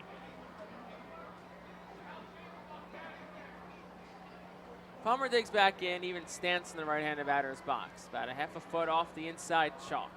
McGarry winds and fires home, and it's swing and a miss. And Palmer is down on strikes. 6 strikeout for Griff McGarry. That retires the side of the 4th. No runs, no hits, no errors, nobody left. We played 3.5. We'll go to the bottom of the 4th. 3-0 Binghamton on the Phillies Radio Network. The Louisiana Swamplands. Out here, you're either lunch or you're enjoying it. Make sure you end up on top with the all-powerful lineup of Kia SUVs, like the Telluride, Sportage, and Sorento, equipped with available all-wheel drive, higher ground clearance, and the interior capacity to bring everything you need, so you'll always remain more than a gator's length ahead. Visit your local Kia dealer today to find your next adventure in our ever-capable lineup of SUVs. Kia, movement that inspires. Call 800-3334-KIA for details. Always drive safely. When the Reading Fightin' Phils get hungry, we turn to our team feed partners. Special thanks to Chick-fil-A, Pizza Como USA, Railroad House, Why Missing Restaurant and Bakery, Jersey Mike's Subs, Mimo's Italian Restaurant and Bakery, Subway, and Clean Eats for making sure the Fightin' Phils front office is never hungry on game day. Our staff enjoys delicious meals from our team feed partners. Don't take our word for it. Find out for yourself today. The award-winning Reading Hospital Tower Health Pool Party provides an unforgettable night out with family and friends. Enjoy a baseball game while swimming in the 87-degree heated pool directly behind the right field home run wall. Plus 2.5 hours of all-you-can-eat buffet, photos, and autographs with the crazy hot dog vendor and the Fightin' Phils mascot band. Regular season tickets start at $33 per person for groups of 20 or more. Give us a call today at 610-370-BALL. Bottom half of the 4th inning, 3-0 Reading has the lead, Binghamton has the lead over the Reading Fightin' Phils as Ethan Wilson will dig in here against Luis Moreno. Wilson in from the left side. Moreno the righty's first pitch, and Wilson will take all the way for a called strike. It's 0-1. Wilson 0 for 1 tonight. Get into a 6-4-3 inning-ending double play back in the 1st. Takes the next pitch outside for a ball. Counts even at 1 to Wilson. Wilson in search of his first hit this week. Digs in from the left side. Here's the 1-1. Down low for a ball. It's 2-1.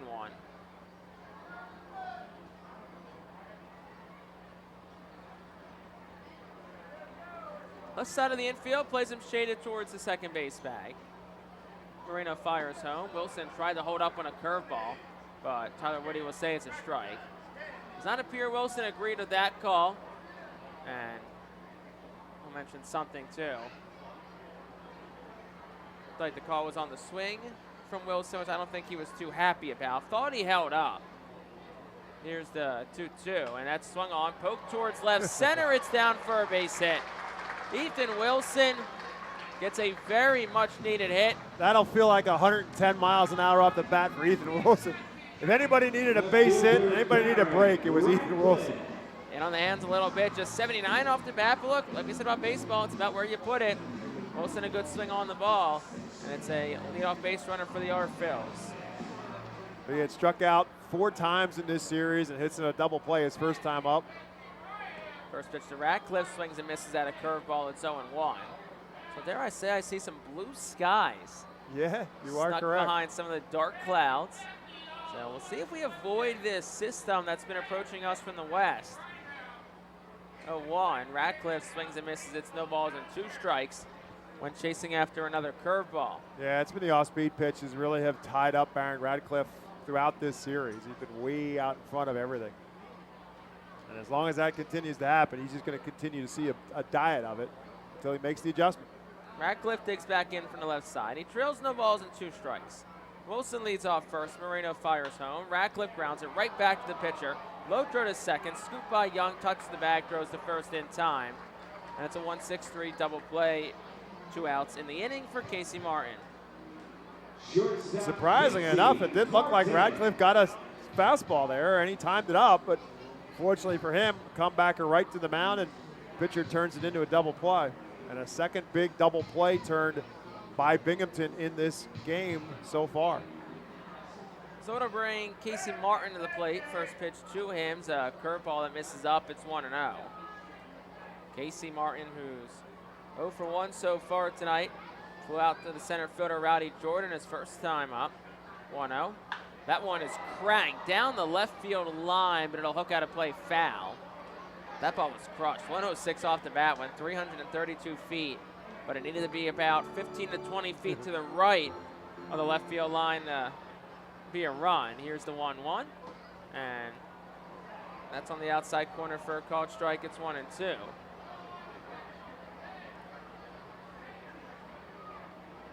Martin will ask for time. I don't think he loved that last call. Thought it may have been a little bit up.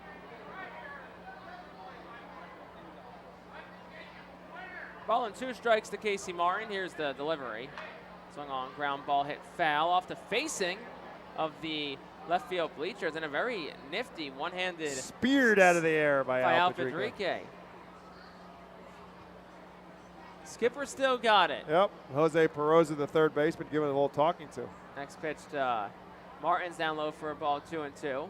Meantime, Al Federico said, let me show you my resume, son. Here's where I've been and here's what I've done. About 30 years after his playing days ended, Al Federico certainly still has it. Signified by that play right there. 2 balls, 2 strikes, 2 outs. The pitch, swinging a ground ball towards the middle. That's a base hit. 2-out base hit for Casey Martin. That'll bring Max McDowell to the plate. You almost kind of felt that coming. Casey Martin, the first time up, hit it hard, but he hit it to dead center field, and plenty of room for Rowdy Jordan to run it down. Then he hits that loud foul ball. So you almost kind of sensed that Casey Martin had it. We're seeing things pretty well off of Moreno, and he gets himself a base hit. See if the Phils can turn something in here. So here's Max McDowell with 2 outs in the inning. He's 0 for 1. Popped out to the catcher his first time up in the second. Moreno will fire home. McDowell will swing and miss. It's 0-1. You know, the happiest person with that Casey Martin base hits probably his hitting coach, Tyler Henson. They've been working really hard this week on staying on top of the baseball. Henson saying, I'd rather see you hit line drives or hard ground balls than elevate in the air. 0-1 is inside for a ball. It's 1-1. So put in the work in the practice. Or I guess put in the practice in the play with that base hit for Casey Martin. Ball and a strike to Max McDowell. Martin leads off first. Here's the pitch. That's down low, 2-1. See if they think about putting Martin in motion. Yeah, I was thinking the same thing. I mean, obviously down 3 runs and not necessarily a running situation, but with 2 outs, it's a chance to get him in a scoring position. All of a sudden, a base hit. He's got great speed. Here's the 2-1. McDowell swings and misses at an off-speed pitch. It's 2-2. Max is also, just like we were talking about with Baron Radcliffe before, really just having a tough time timing up the breaking pitches. Tyler Stewart, the pitcher starter last night for Binghamton, really had him off balance with some off-speed stuff. 2-2 the pitch. Swing and a miss, and he chases a low off-speed pitch. That'll retire the side here in the fourth. Fourth strikeout from Luis Moreno. No runs in the inning. Reading did have 2 hits. There were no errors, and 1 left on base. Go to the fifth. Griff McGarry back out. Binghamton 3, Reading nothing. Join us as we celebrate Reading's Spanish and Latino culture during 12 Friday home games this season. The Savage 61 Fiesta Fridays presented by Tito's Handmade Vodka, High Noon Sun Sips, Catay Law Offices, Suburban Brewing Company, Carl's Cards and Collectibles, Humane Pennsylvania, Star City Boxing, Apis Services, Supportive Concepts, and Affordable Home Care. Fiesta Friday features special Los Luchadores de Reading uniforms, Hispanic and Latino food and music, and other culture elements throughout the ballpark. Get your tickets now by calling 610-370-BALL, online at rphils.com or at the Customers Bank ticket office. To honor the 275th anniversary of Reading, the R-Phils will play as the Reading Keystones on Thursdays and select Tuesdays in 2023. Tuesdays are brought to you by Coatesville VA Medical Center. Join us for 11 Keystone Throwback Thursdays thanks to Burke's Career and Technology Center, H&F Heating and Cooling, and Rip It Baseball Town Charities batting cages. Come celebrate the 275th anniversary of Reading and enjoy some great baseball on Throwback Thursdays in 2023. Get your tickets now by calling 610-370-BALL, online at rphils.com or at the Customers Bank ticket office. We go to the top of the fifth. Binghamton still a 3-0 lead over the Fightin' Phils as Griff McGarry returns for inning number 5 of work. He'll get 9-1-2 of this Rumble Ponies lineup, starting with Cesar Barbasi, who digs in from the left side. Binghamton up by 3. Here's the first pitch home, and it's down low for a ball. It's 1-0. Just 1 hit allowed by Griff McGarry so far tonight through 4+ innings. Was the home run by Joe Swazi back in the second. Here's the 1-0. That's over the plate for a called strike with a breaking pitch. It's 1-1 to Cesar Barbasi. He's 0 for 1 tonight. Grounded out to the shortstop his last time up, back in the third. 1-1. That one's down. Tried to check his swing for base. They appeal to third where third base umpire tonight, Austin Snow, will say no swing. Austin Snow at third. Ethan Gorsak at first. Tyler Whitty has balls and strikes tonight, the crew chief of the staff. 2-1 to Barbasi. Swing and a miss, 2-2. Climbed the ladder with a fastball. Barbasi, who started off the year at High A Brooklyn, hit just 221 before promotion, but that included a 314 month of June. The 2-2 is down at the knees for a called strike 3. That strikeout number 7 tonight for Griff McGarry. Retires Barbasi for the first out of the inning, and that'll bring Wyatt Young to the plate. It's a big spot here for McGarry. He's going to work his way through him. Again, he has obviously pitched very well. He got away from him in that third inning, ultimately allowed 2 runs to score. But as Jake said, he's only given up the 1 hit and the solo home run.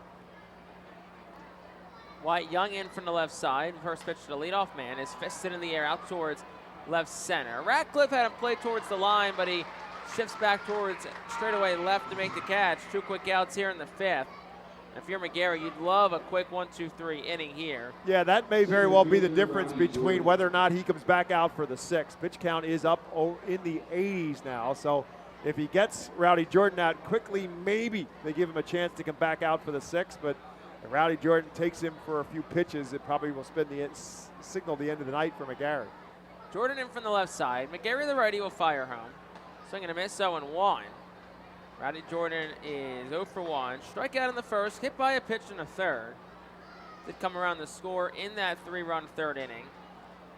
Really the only inning where McGarry's, I'm going to say running roughed up, just had the big struggles with his command. The 0-1 is in tight for a ball. It's 1-1 to the lefty. Because first inning was 1-2-3, fourth was 1-2-3. The second had the home run, but then it was struck out the side in the inning as well. So it really was just that third inning, and a couple of debatable ball strike calls. Also, hit by pitch that may or may not have been a hit by pitch. Next pitch outside for a ball, 2-1. So you take a few small things away, and the trajectory of this evening for McGarry is a heck of a lot different. Yeah, same thing with the sacrifice fly, almost a little bit of a different kind of a bounce and a better tag or from on the play at the plate, and maybe you throw Wyatt Young out at home plate and the whole inning takes a different change, but the combination of the tag and the timing of it and the slide, knocking the ball out of the glove of Max McDowell and allowing Wyatt Young to score, and the ball gets away and allows another run to score. 2-2 after the last pitch was in for a called strike. Here's the next pitch. It's outside for a ball, 3-2. So the count runs full here to Rowdy Jordan. Griffin McGarry at 87 pitches, so probably the last inning for him. There is action in the Phillies bullpen, but the hope is McGarry gets through the fifth. 3 balls, 2 strikes, 2 outs. Here's the offering, and it's a fly ball hit toward shallow center. Racing in is Matthew Kroon. He's there, and he makes the catch. Now retire the side in the fifth. No runs, no hits. Nobody left for the Rumble Ponies. We'll go to the bottom of the fifth. Binghamton up by 3 on the Phillies Radio Network. For top flight local jobs, go with who you know. JP Mascaro & Sons are a leading waste removal company. To meet today's employment and service demands, Mascaro is upgrading its already highly competitive employee wage and benefit package for drivers, collection crew helpers, and other positions. Call 888-MASCARO, M-A-S-C-A-R-O, for details. Work for an established local family business committed to its employees. Again, call 888-MASCARO today or apply online at www.jpmascaro.com. Cornwall Manor is an active senior living community on a 190-acre wooded campus in Cornwall, Lebanon County. The community offers independence and opportunities for wellness and fitness, as well as educational and musical programs, and the peace of mind of having convenient health care on site. Cornwall Manor offers a range of residential choices from apartments to homes. Prospective residents are welcome to visit us for lunch and have a chance to learn more about the community. More information is available online at cornwallmanor.org. Cornwall Manor, celebrating 70 years of senior living. ROG Orthodontics is the proud official partner of the ROG Orthodontics Fightin' Phil's Kids Club. Join today at Fightins.com to get your free ROG Orthodontics Kids Club t-shirt, and visit FantasticSmiles.com for more information on why ROG Orthodontics is voted #1 in Berks and Monco. ROG Orthodontics and the Fightin' Phil's, 2 great hometown partners.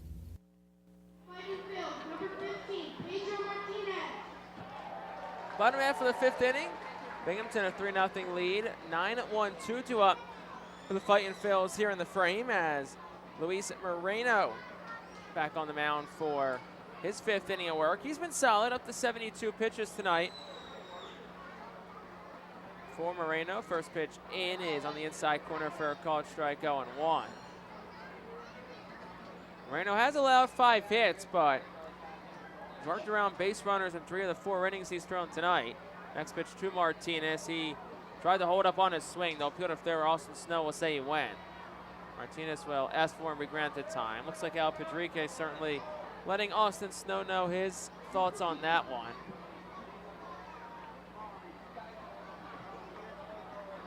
No balls and 2 strikes here to Pedro Martinez. Here's the offering. That's down low for a ball. It's 1-2. There is also action in the Phillies bullpen. Looks like it's Dominic Pipkin up and throwing. 1-2 is up at the top of the zone for a called strike, and that's a strike 3. So 5th strikeout tonight for Luis Moreno. That'll swing us back to the top of the lineup to Matthew Kroon. There have been quite a few Fightin' Phils who have turned back to the dugout, questioning the 3rd strike. As the ball gets away again in the bullpen. Matthew Kroon will dig in from the right side. First offering to him is low and away to the righty. It's 1-0. Kroon, who's 1 for 2 tonight, singled his last time up, the 1-0. That one misses low and away for a ball. It's 2-0. Kroon smoked one in the first, but found its way into the glove of the 3rd baseman Peroza. then hit one softer in the third that dropped in the left center for a base hit. 2-0 gets the top of the zone. It's 2-1 with a curveball. 2 balls and a strike to Matthew Kroon with 1 out in the inning. Next pitch. Down low, count goes 3-1. Hitters count here for Matthew Kroon. Leads the R-Phils in hitting at .318 on the year. Next offering to him. Swung on, skied in the air. Left side of the infield. Shortstop Wyatt Young makes the call on the catch. That's out number 2. And that'll bring Carlos De La Cruz to the plate. This Rumble Ponies starting staff has done quite a job so far in this series. Dom Hamill, of course, was brilliant the other night in Game 2 of the doubleheader. Tyler Stewart did a pretty good job for them last night. And Moreno has worked his way through now 2 outs here in the 5th. Hasn't walked the batter, despite having some control issues over the course of this season. He's been in control tonight. First pitch, De La Cruz misses. Down for a ball, it's 1-0. He's pitched himself out of a couple jams. The double plays helped him out on 2 different occasions also. Carlos been aboard twice tonight. 1-0 is swung on, hit softly towards third.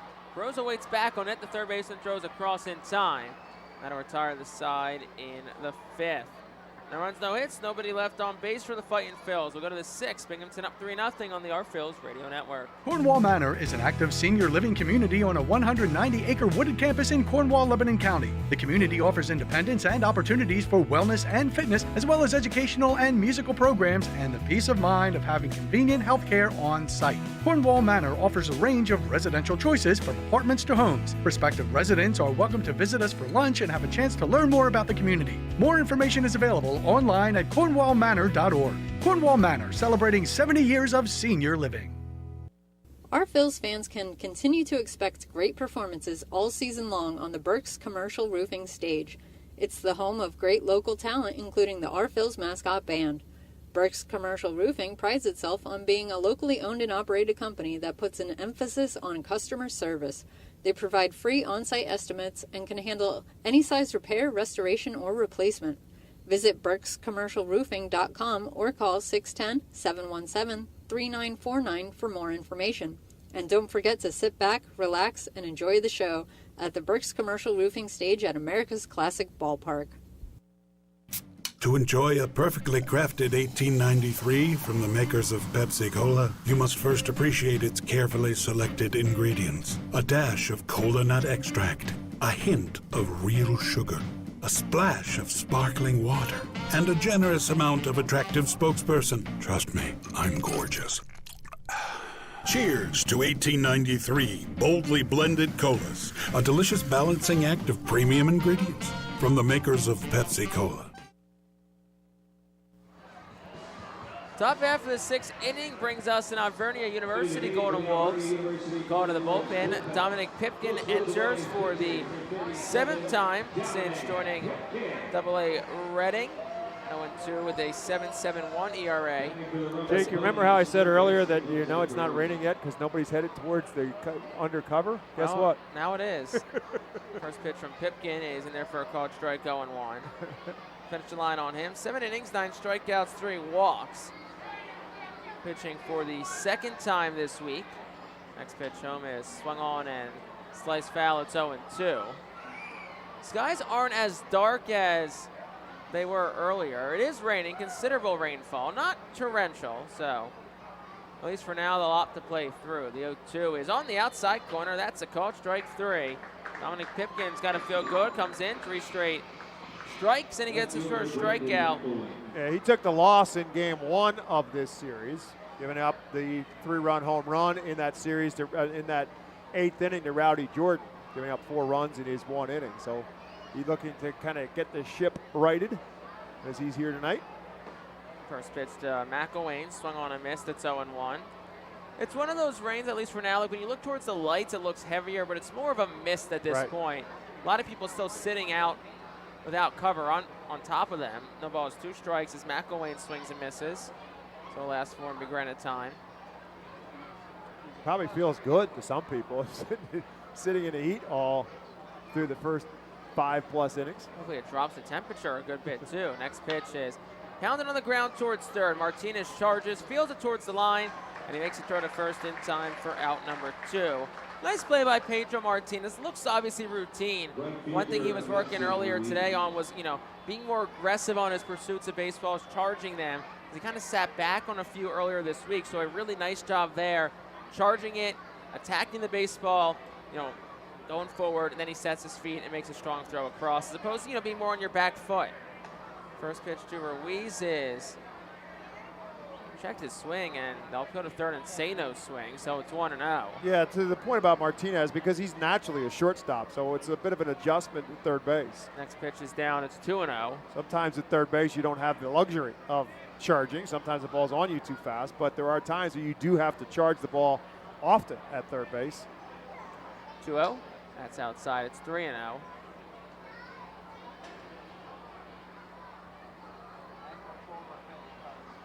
Three balls, no strikes to Augustin Ruiz. Pipkin fires. There for a called strike, 3-1. So if you heard a bunch of oohs and ahs, there was a big flash of lightning. Yep, right over Mount Penn. Pretty much in the distance, but pretty much in the visual sight line of most fans here. 3-1, swung on, hit foul, 3-2. Now you didn't hear any thunder, which tells you right. It's pretty far away. Storm isn't that far away. Storm is that far away. You can hear a little bit of thunder now. Yeah. Well, there it is. 3-2. Swung on, pounded foul. Count stays full. Game is official. We've played 5 full. So if it was to go to a delay and be called off, the game would be over at that point. 3-2 is just outside for a ball. So after 2 quick outs for Pipkin, Augustin Ruiz works a 2-out walk, and that'll bring Joe Swazi to the plate for Binghamton. It is worth noting in these situations, the umpires in between innings are talking with Derek Douglas, the crew chief here for the Reading Fightin Phils, but it is in the control of the umpire. Once the game begins, it's the umpire's decision to start and stop. First pitch home is at the belt for a called strike. It's 0-1 to Joe Swazi, who's reached base twice tonight, homered his first time up in the second, walked in the fourth. He waits the 0-1 offering here from Pipkin. Swing and a miss, it's 0-2. Fastball at 96, the top of the zone. So Pipkin's a strike away from getting out of this inning. There doesn't look to be any really sense of urgency everyone in the Phil's bullpen doesn't look to be too bothered by the rain. No, it's true, they do not. Both bullpens are still full, so that means it's probably not raining that hard in their minds that they felt like they needed to run for cover. Like I said, when you look in the lights, it looks a lot worse than it probably is. More of a miss at this point. No balls, 2 strikes to pitch.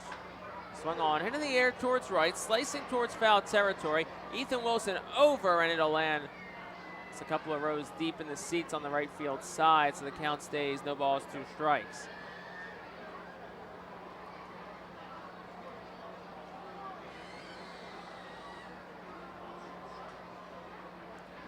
Swazi digs back in, no balls, 2 strikes, 2 outs. Top of the 6th, Binghamton leads at 3-0. Pipkin fires, and it's swung on and missed. 2 strikeouts in the inning for Dominic Pipkin. No runs, no hits, no errors, 1 left. We will go to the bottom of the 6th. 3-0 Binghamton on the Phil's Radio Network. The Reading Fightin Phils are proud to partner with Berks County Mental Health and Disabilities Program. Together, we are striking out the stigma in order to raise community awareness about mental illness and suicide prevention with 3 simple words. Are you okay? The help is to begin a conversation to show Berks County that we care. Suicide hurts and affects everyone, but help is here. We will work together to help raise awareness about suicide and identify what we can do as a community to prevent it. People in need of assistance and support should call Crisis Intervention at 610-379-2007. Spend some quality time with the family by taking them out to the ball game every Sunday home game at FirstEnergy Stadium. Sundays are Berks Packing Sunday Family Fun Days, presented by Golden Oaks Golf Club, PA Army National Guard, Culligan Water, Aspen Home Improvements, and Rip It Baseball Town Charities batting cages. Get 4 tickets, 4 hot dogs, and 4 sodas for only $56 when purchased in advance. Join us for Berks Packing Sunday Family Fun Days at all Sunday home games all season long at FirstEnergy Stadium. Looking for the place to have the ultimate family fun at the Fightin' Phil's game? Look no further than Capital Blue Cross Funland. Capital Blue Cross Funland features the most exciting games and entertainment at the ballpark, including speed pitch, mini golf, ring toss and peach basket toss, mascot autograph booth, a bounce house, and the incredible giant inflatable slide. Bring your family to all the fun at their next Our Phil's game at Capital Blue Cross Funland. Well, it's scheduled to be the bottom of the sixth, but the skies have opened up here at FirstEnergy Stadium, and after a quick little conversation between Dirk Douglas and Tyler Whitty, the crew chief, they have brought out the tarp crew, and the tarp is coming on the field. It's picked up considerably in the last 5 or 10 minutes. Looking at the radar here, looks like it should be through at around 9:05 tonight. Then everything else looks to be staying to the south, so your hope is get tarp off the field. If it all goes right, in about 35 minutes, so we're best case scenario looking at maybe a 9:15, 9:20 resumption. That's all just, kind of prognosticating based on the radar and what we're looking at right now, but obviously conditions can always change, but that's where we stand. We're going to head to a rain delay. Stick with us here on the Our Phil's Radio Network. Stick with us on social media where updates will be provided as well. That's where we'll put out when we have a estimated return time, should we have one tonight. So stick with us on the Our Phil's Radio Network and on Twitter and Facebook, where we will have updates for you as well. But for now, we'll step aside for this rain delay. Talk to you hopefully here soon. Binghamton up 3-0 in the bottom of the sixth on the Our Phil's Radio Network.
Well, welcome back to FirstEnergy Stadium. Jake Starr, Bob McCool back here on the Reading Fightin' Phil's radio network after about an hour-ish rain delay. A little over an hour, but... I got 112. 112. Well, we haven't had a first pitch drone yet, so well, unofficially 112 and counting. But, yeah, no, we're about to start playing baseball here. There's also wrestling going on in the Tompkins Plaza. There's also a new arm on for Binghamton as well. Trey McLaughlin is in and pitching for Luis Moreno, who was strong tonight, Bob. 5 solid innings from him, and now it's on in the bullpen for Binghamton. Probably would have seen Moreno maybe one more. He had 83 pitches, but anyway, Reading trails 3-0, bottom of the 6th. Yeah, maybe that's the medicine that the Phils need to get something started here, because they never really figured Moreno out. He only struck out 2, or actually he struck out 2 in the last inning. But he did a pretty nice job over the course. He struck out 5 in total, but he did not walk a batter, and he got a couple of double plays in some key moments. One in the first when the Phils had the bases loaded, and he got another early on in the 4th after Ethan Wilson led off the 4th inning with a single. He got Baron Radcliffe to ground into a double play right back to him. So he got what he needed, and he did a pretty good job, and the Phils find themselves in a 3-run deficit, and this starting pitching for Binghamton over the course of the last 2 nights has done a very good job. Dom Hamill did an excellent job. Tyler Stewart did a pretty good job as well. And Luis Moreno, who had just been up to Syracuse for 1 start and then back here to Binghamton, gave them a solid 5 innings of work. And so Oliver Dunn will lead off the bottom of the 6th inning. That's where we stand here as we are now resumed play. Oliver Dunn, as we said, will step in after about an hour and 15-minute rain delay when it's all set and done. All the numbers here on Trey McLaughlin here coming up in just a moment. Dunn will dig in from the left side. No balls, no strikes, no outs. The inning didn't start before the delay.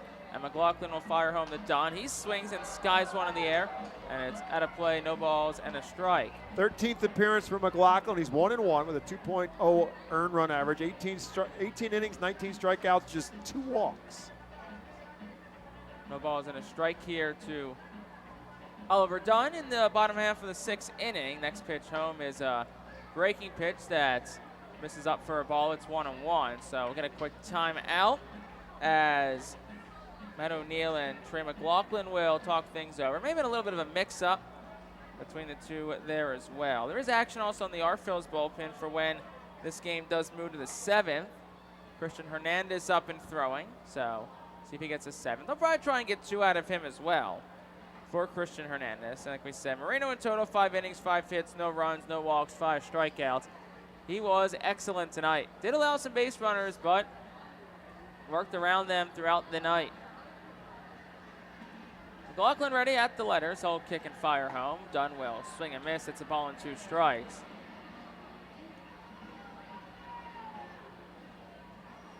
Oliver Dunn on the night so far. 1 for 2, single and a strikeout. Christian Hernandez up throwing in the Phil's bullpen to pitch the 7th. 1-2, misses low and away. 2 balls, 2 strikes to Oliver Dunn. Crowd certainly thinned out from the hour 15-minute rain delay. Post-game fireworks, though, still await us tonight. Here's the 2-2. Dunn will swing and skite in the air directly behind home plate. It'll land foul over the press box and out of play. Count stays 2-2.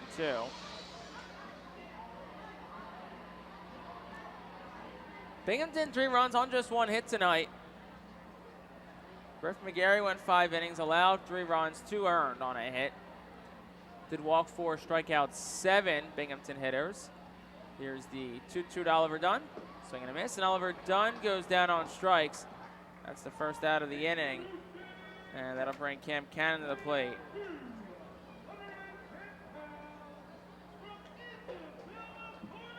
So Cam Cannon will dig in. He's 0 for 2 tonight. Strikeout and also reach via an error.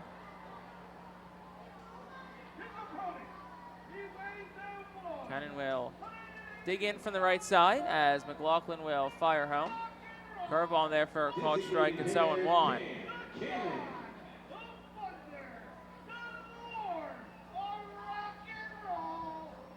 No balls and a strike here to Cam Cannon. And pitcher McLaughlin Swung on, skied in the air, right side of the infield foul territory. Now it drifts off behind home plate.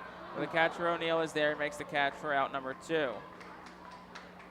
That'll bring Ethan Wilson to the plate with 2 outs here in the bottom of the 6th inning.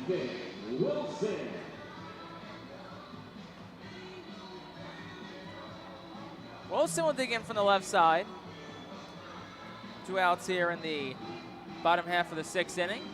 Wilson is 1 for 2 tonight. Ran into a double play and is also singled this evening as McLaughlin will fire home and misses that one high and wide, 1-0. 3-0, Binghamton has the lead, bottom half of the 6th inning. Resuming play after a rain delay of a little over an hour and 10 minutes. As McLaughlin readies at the letters and kicks home, and it's down for a ball, 2-0.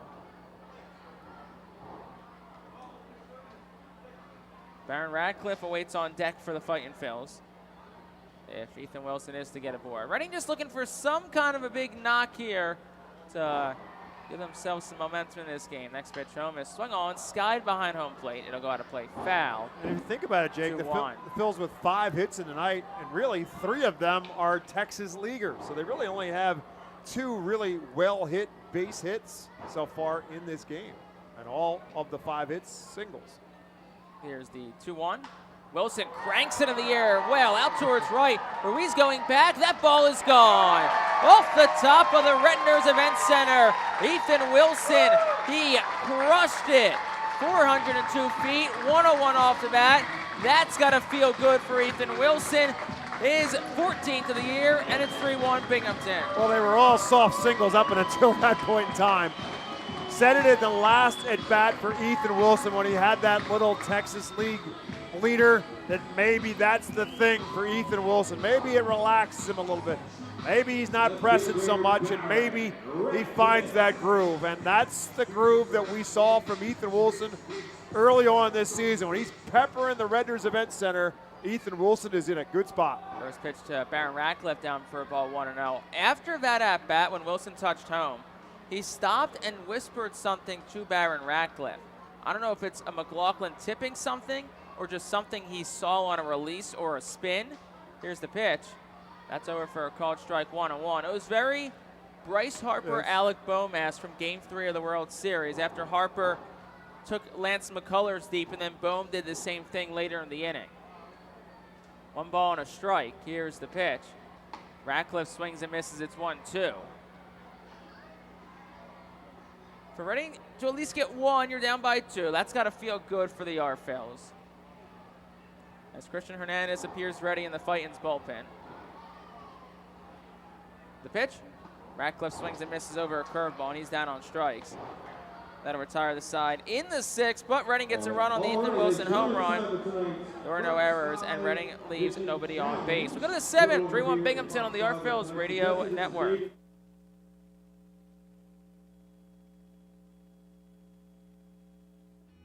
Are you looking for a reliable food distributor to meet all your culinary needs? Look no further than our trusted team at Feaser's Food Distributors. For over 120 years, our products have been sourced from the best farms and suppliers, ensuring that you get the best ingredients for your restaurant or organization. From fresh produce to premium meats, Feaser's supplies everything but the appetite. Visit Feasers.com today to experience the difference in working with a top-tier, family-owned food distributor.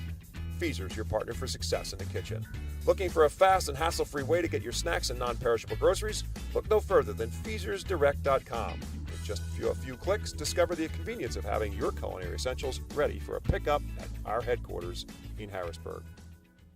Empowering communities one relationship at a time is our commitment at Tompkins. Our customers have thrived thanks to our focus on local lending and their commitment to the customers they serve. They do a great job, everything for us from our banking, our insurance, to our wealth management. Tompkins has always been there for us. We see a long relationship with Tompkins. They're good people. Tompkins, banking, insurance, wealth. Member FDIC Equal Housing Lender. Investment and insurance products are not FDIC insured, not bank guaranteed, and may lose value. Be the first to know everything about your Red and Fightin' Phils by signing up for the Baseball Town Insider email newsletter. Once you become a Baseball Town Insider, you will receive breaking news about Fightin's promotions, including giveaways and guest appearances, special events, exclusive offers, and discounts on tickets and merchandise, just for being a Baseball Town Insider. Visit Fightins.com to sign up for this free email newsletter. Baseball Town Insider. Stay in the loop and become a member today. Top of the 7th, Reading on the board thanks to an Ethan Wilson home run in the bottom of the 6th. And there's a new arm in the mound for Reading, and to tell you all about it, and back on the play-by-play, it's Bob McCool. Christian Hernandez is the Auburn University Golden Wolves called to the bullpen. Right-hander making his 28th appearance for the Fightin' Phils, 3-2, 3.10 earned run average, 40 2/3 innings pitched, 44 strikeouts, 16 walks. As the Phils in a 3-1 game now with Binghamton on top, and the Rumble Ponies to the plate here in the bottom of the 7th. It'll be Matt O'Neill who leads off for Binghamton. O'Neill, the 7-hole hitter in the lineup tonight for manager Reed Brignac, and he swings at the first offering from Hernandez and beats it foul into the ground. O'Neill 0 for 1 on the night, walked back in the 2nd inning, grounded out to short in his other plate appearance.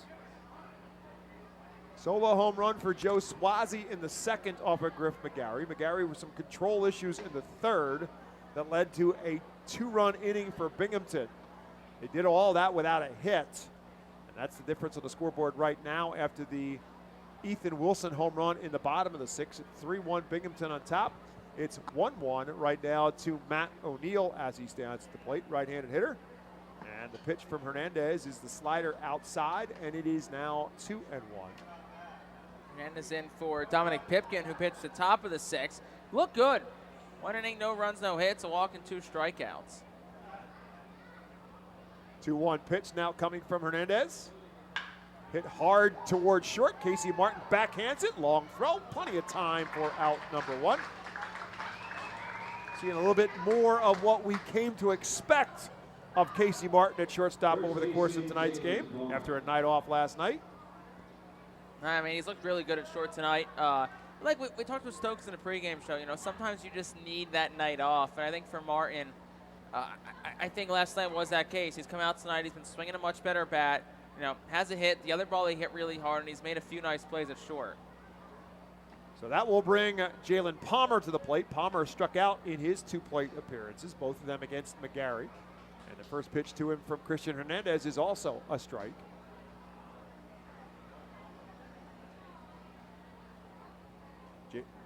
Cesar Barbesi is the on-deck circle, and that pitch hit him. Just got away from Christian Hernandez, frustrated, as Palmer had no shot to get out of the way of that one, right at the legs of Jalen Palmer, and so he's a base runner. Second batter hit tonight by the Phils. That was part of McGarry's issues in the 3rd inning. A couple of walks and a hit batter. A sacrifice fly that led to a run, and an error on the throw home that led to the 2nd run. So that will bring up Barbesi, 0 for 2 on the night with a ground out and a strikeout. Palmer, a runner you're going to have to watch. He's got excellent speed on the bases. He's 5 for 5 so far since being called up from Brooklyn. Barbesi thought about swinging and decided not to, and takes it outside for a ball. That point you were making about Casey Martin, sometimes as a player you can take the glove with you to the bat and the bat with you to the glove, and I think that's a little bit of what was going on with Casey Martin, struggling at both sides as a result. Hopefully you got that ship going in the right direction with a hit tonight and some good plays defensively as Hernandez recovers and gets a called strike now to the 9-hole hitter Cesar Barbesi. Barbesi playing in just his 3rd game since being called up from High A Brooklyn. He was hitting at 221 for the Cyclones. Now Palmer takes off, pitches high. McDowell with a throw down is not in time. Martin had the tag there, and that's going to get Al Padrique out of the dugout in a sprint. Yeah, he wasted no time, and of course the third base umpire, Austin Snow, trying to walk away. Now Padrique is going to say, what happened? It looked like the throw had beat the runner, and Casey Martin was pretty adamant that he had the tag down. Austin Snow apparently thinking that Palmer got the hand in ahead of time. And so for the 2nd time tonight, Al Padrique will voice his displeasure. He's already argued with the home plate umpire and now the third base umpire. So Ethan Gorsak, be prepared. You're next. And that's if Al gets out of this. We're still in the game. Now he's finally going to retreat to the dugout, having voiced his opinion, and I think Pedro Martinez was saying something too, because Austin Snow turned to him and said, like, you better watch it right now. Martinez kind of threw up his arms like, I didn't say anything. So Palmer now at second base after his 6th stolen base. Still 1 out and a 2-1 count on Barbesi. And the off-speed pitch is a good one. Barbesi way out in front of it. Now Hernandez has the count even at 2 balls and 2 strikes. Hernandez, the 22-year-old right-hander, originally from Venezuela, signed by the Phillies in 2017 on the as an international free agent. Takes a look back at second, comes to the plate, swing and a miss, strike 3. Barbesi down on strikes. And now Hernandez has 2 outs in the inning. Yeah, nice job by Hernandez to not be, rattled by any of the adversity, and still gets that strikeout. He got 2 outs in the inning. Get Young out here, and missed call or not, wouldn't matter. Wyatt Young, the leadoff hitter, 0 for 2 on the night, did walk and score a run in that 3rd inning.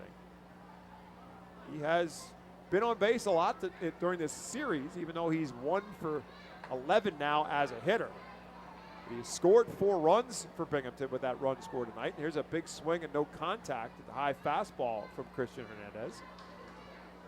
Struck out in the 1st, walked and scored in the 3rd, flew out to left so far in the 3 plate appearances for Wyatt Young.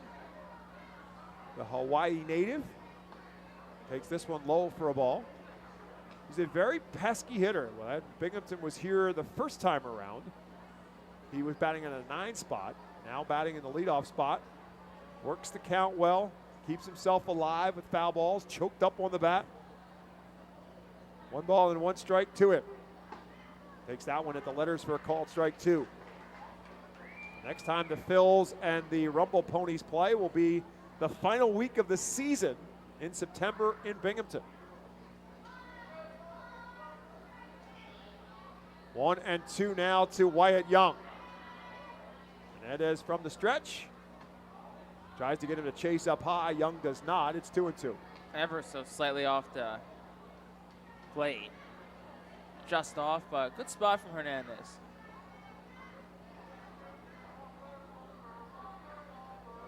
So now he'll try to get back at 2-2.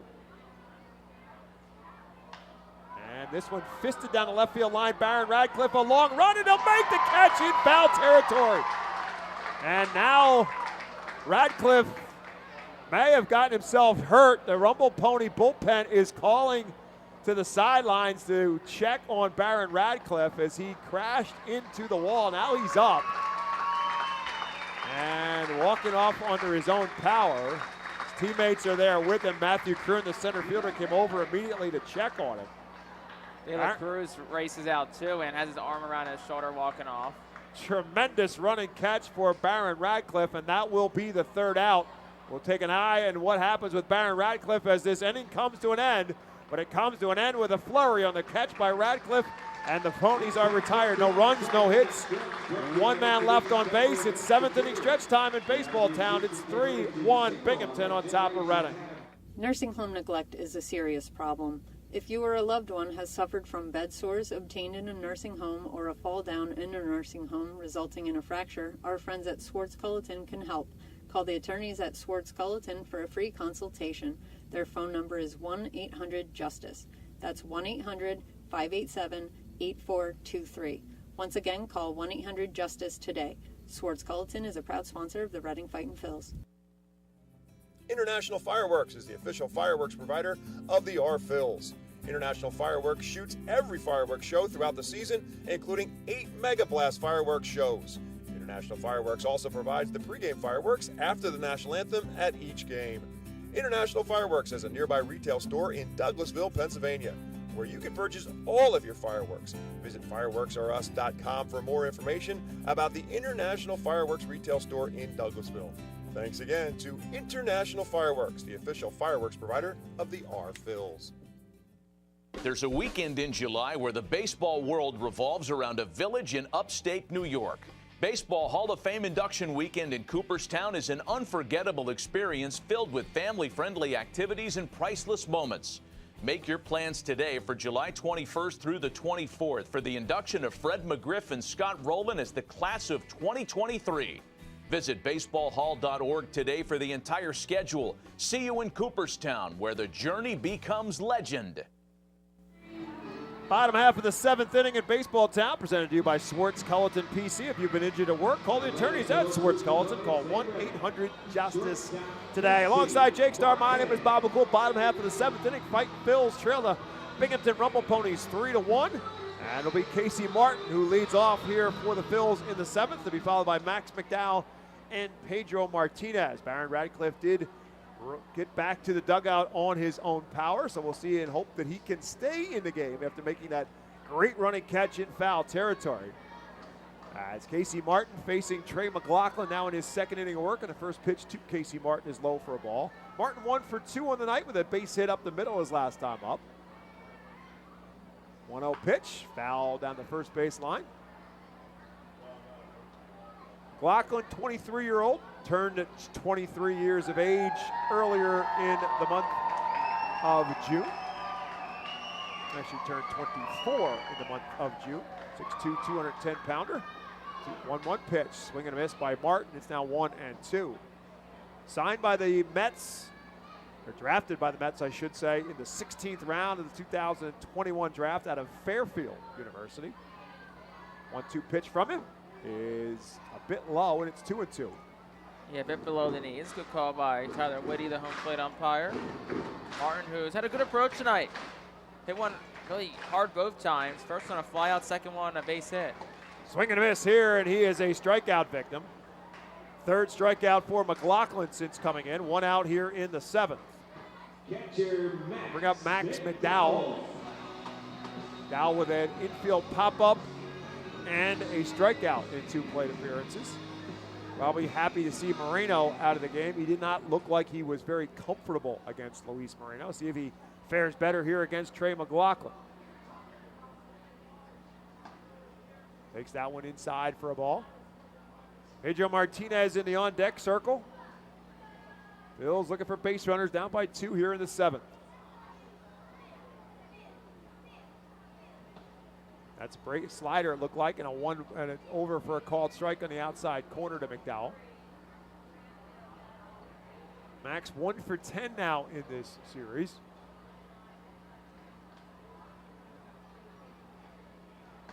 Swing and a miss, strike 2.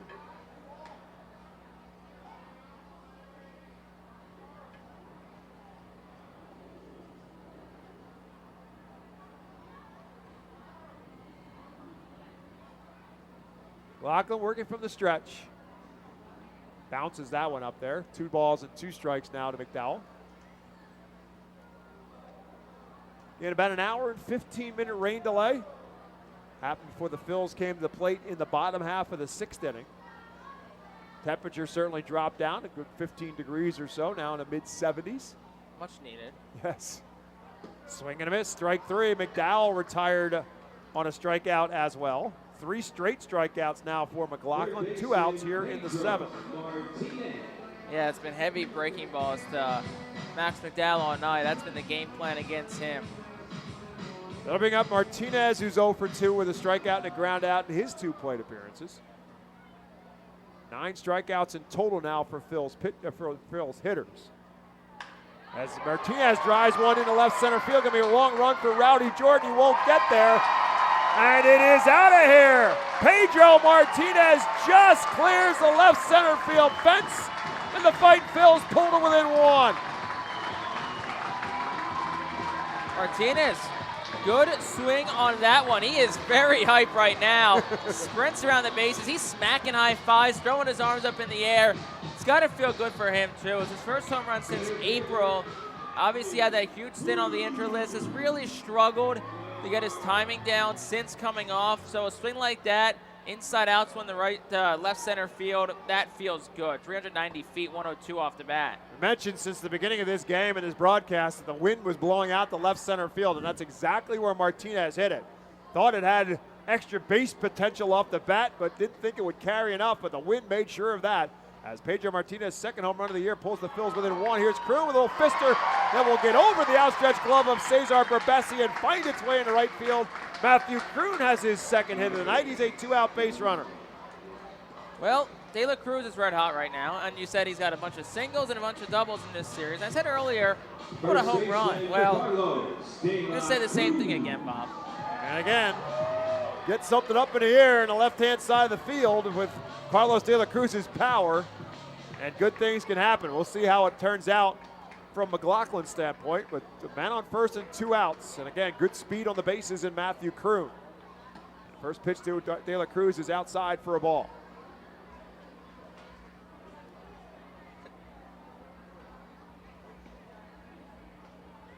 Phil's bullpen is quiet, so it would appear that Christian Hernandez will get another inning in the 8th. Pitch over for a called strike.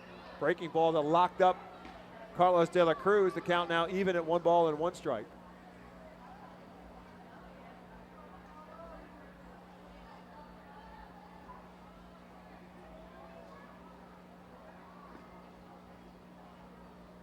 Way inside, in the dirt. Kroon will move up. What a dirt ball read by Matthew Kroon. That's the kind of stuff you talk about, you practice. When you see a ball down, it's whatever your first instinct is. And he saw that down on the kick it took, and he had no hesitation. You're talking about fundamentally sound baseball, things that win you ball games, especially when you're not scoring boatloads of runs. That's one of those things. So now a base hit by De La Cruz could tie this up with Kroon's speed at second. 2 balls and a strike now to Carlos. And again, low, and it's 3-1. See what they go with here. You have a base open, so I would be shocked if McLaughlin and O'Neill challenge on the fastball. Got a right-handed hitter against a right-handed pitcher, and a left-handed hitter in the on-deck circle on Oliver Dunn. A very dangerous hitter in De La Cruz at the plate.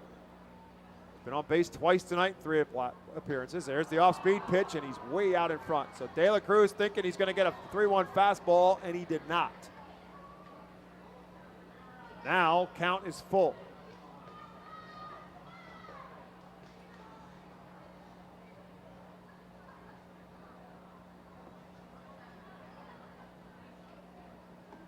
Outside ball 4. De La Cruz started and then stopped. 2 on now for Oliver Dunn. You know these guys want to hit. You know these guys want to drive the ball, but it's like, back to the conversation we had with Stokes, because he's like the epitome of a baseball player who represents all the good things guys do. And here comes Reed Brignac, so it looks like that maybe McLaughlin's day is done, or it could just be a visit. But no, takes a walk, turns the lineup over to the next guy.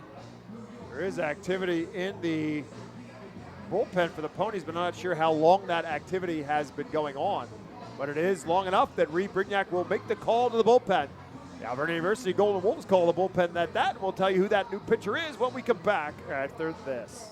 Nursing home neglect is a serious problem. If you or a loved one has suffered from bed sores obtained in a nursing home or a fall down in a nursing home resulting in a fracture, our friends at Swartz Culleton can help. Call the attorneys at Swartz Culleton for a free consultation. Their phone number is 1-800-JUSTICE. That's 1-800-587-8423. Once again, call 1-800-JUSTICE today. Swartz Culleton is a proud sponsor of the Reading Fightin' Phils. Celebrate the history of our national pastime at the National Baseball Hall of Fame and Museum in Cooperstown. See priceless treasures that'll bring your baseball memories to life. Connect with events that have shaped and changed the game and our country. Our stories to tell, your memories to share. Plan your visit today at baseballhall.org.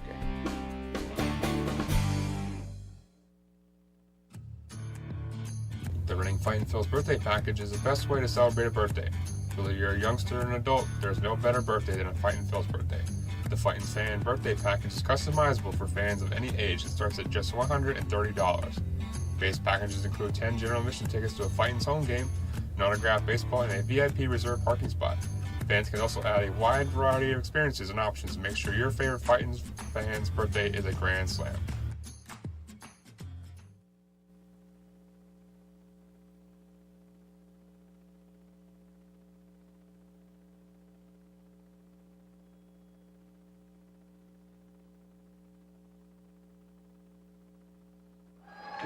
And so the Alberta University Golden Wolves Cola bullpen will bring in the left-hander Tyler Thomas for the Rumble Ponies. So Reed Brignac going lefty on lefty here against Oliver Dunn. 2 men on, 2 outs. A run in for the Phils. Tying run at second base in Matthew Kroon.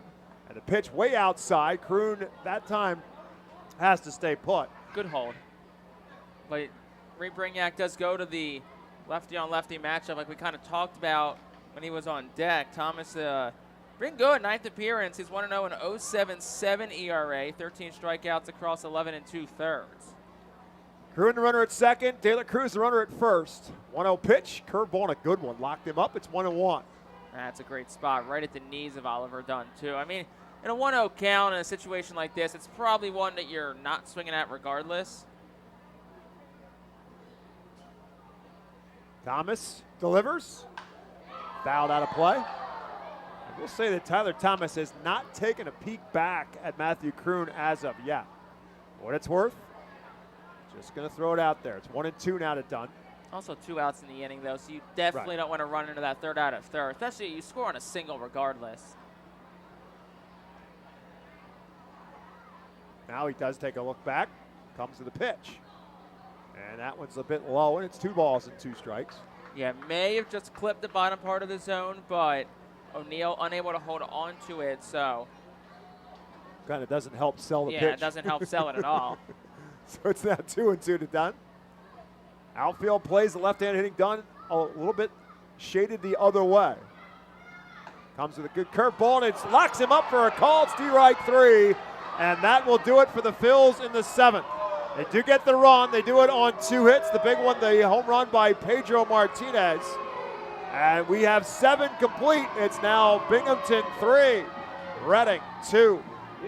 Nursing home neglect is a serious problem. If you or a loved one has suffered from bed sores obtained in a nursing home or a fall down in a nursing home resulting in a fracture, our friends at Swartz Culleton can help. Call the attorneys at Swartz Culleton for a free consultation. Their phone number is 1-800-JUSTICE. That's 1-800-587-8423. Once again, call 1-800-JUSTICE today. Swartz Culleton is a proud sponsor of the Reading Fightin' Phils. Celebrate the history of our national pastime at the National Baseball Hall of Fame and Museum in Cooperstown. See priceless treasures that'll bring your baseball memories to life. Connect with events that have shaped and changed the game and our country. Our stories to tell, your memories to share. Plan your visit today at baseballhall.org.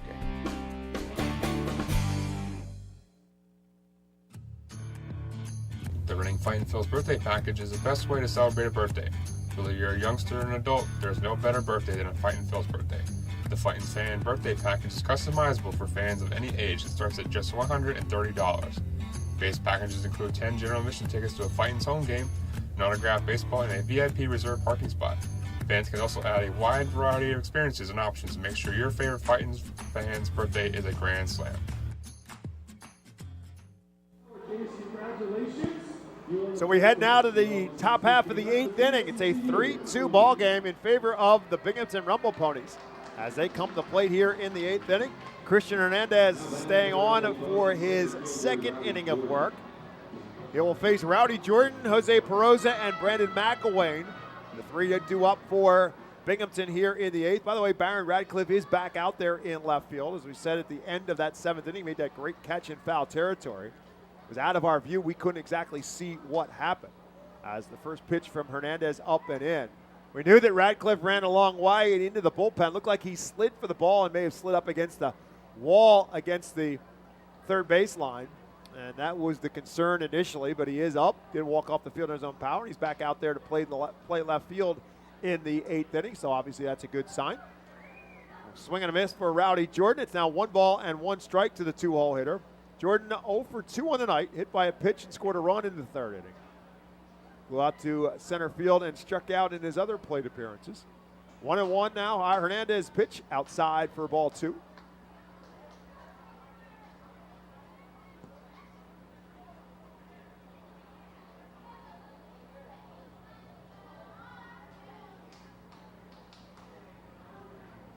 That one's way outside. Now 3-1. Hernandez has really done a great job for the Phils. Been a spot starter a couple of times in some bullpen games. Giving Al Padrique and his staff multiple innings on more than one occasions out of the bullpen.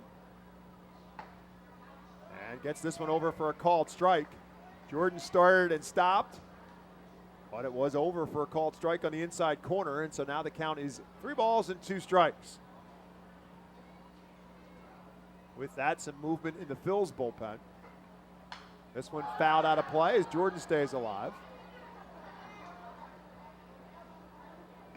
So Carlos Fernandez will now get up and just begin to loosen up for Reading.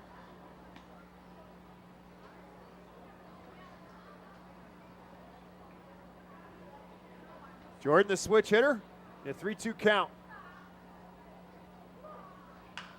Beats that one foul.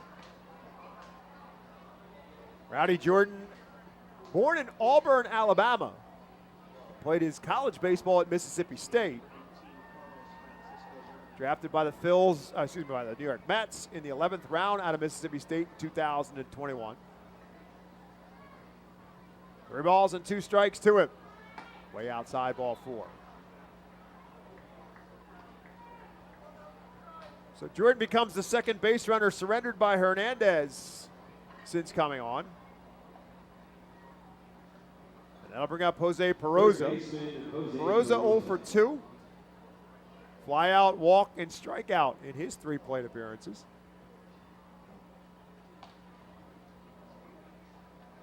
Two for 13 now in this series. He's played a pretty solid third base, and now the runner takes off. Throw down, it will not be in time. Great jump for Rowdy Jordan. He'll steal the base without a problem. 22nd stolen base of the season now for Rowdy Jordan. He's 22 for 25. And now he's in scoring position with nobody out, and a 1 ball and no strike count to Jose Peroza. It's a great jump by Rowdy Jordan, and McDowell had no shot to throw him out. Good lead off of second for Jordan as well. Hernandez takes a look back. Breaks the bat, rolls it towards third. Martinez makes the play across the diamond. Jordan will move up. Pedro had to make sure the bat didn't hit him. The bat went in about 3 different directions as he absolutely shattered the bat for Peroza. And a part of that bat went in the direction of the third baseman, Pedro Martinez. But he made the play and throws out Peroza for out number 1. With good heads-up base running by Rowdy Jordan as he moves up on the play. So now he's at third base with 1 out for Brandon McElwain.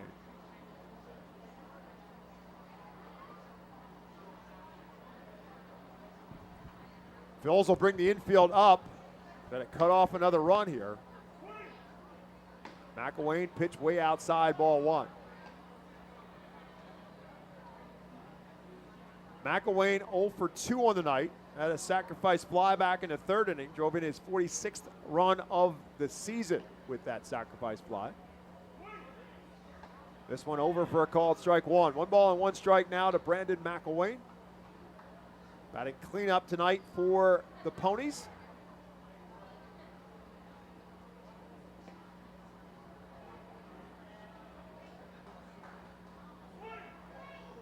Fouls this one back and out of play, and out of the glove of Max McDowell. It's now 1 and 2. Strikeout would be huge for Hernandez here. It would be huge here. Carlos Fernandez warming up in the Fightin's bullpen. Binghamton's bullpen is quiet after Tyler Thomas came in and got the final out of the 7th. 1-2 pitch. Swing and a miss, strike 3, and he does indeed get the strikeout he was looking for and the 2nd out. Exhale a little bit. Obviously not all the way yet, but good job to get that 2nd out. Also, the Phillies a win over the Pittsburgh Pirates tonight, 2-1 on the western part of the state. If you have not seen it, take a look at the work done by the Pirate ground crew during the rain delay in Pittsburgh. They're going to walk Augustin Ruiz, actually, it looks like. Intentional walk to Augustin Ruiz. Ruiz, who's a lefty. So it's going to bring up Joe Swazi, who's a righty, who, yes, has the home run tonight, but Hernandez's splits Lefties 295 against him, righties at 203. So that's as true as splits get. So it makes sense for Hernandez, who probably projects long-term as a guy who was going to pitch predominantly to righties out of the bullpen, to put him in a righty-on-righty spot. So first and third now for Binghamton with 2 outs. The first pitch to Swazi's low for a ball. I want to hear that mess, and he's hearing it from the Arfield's dugout, too.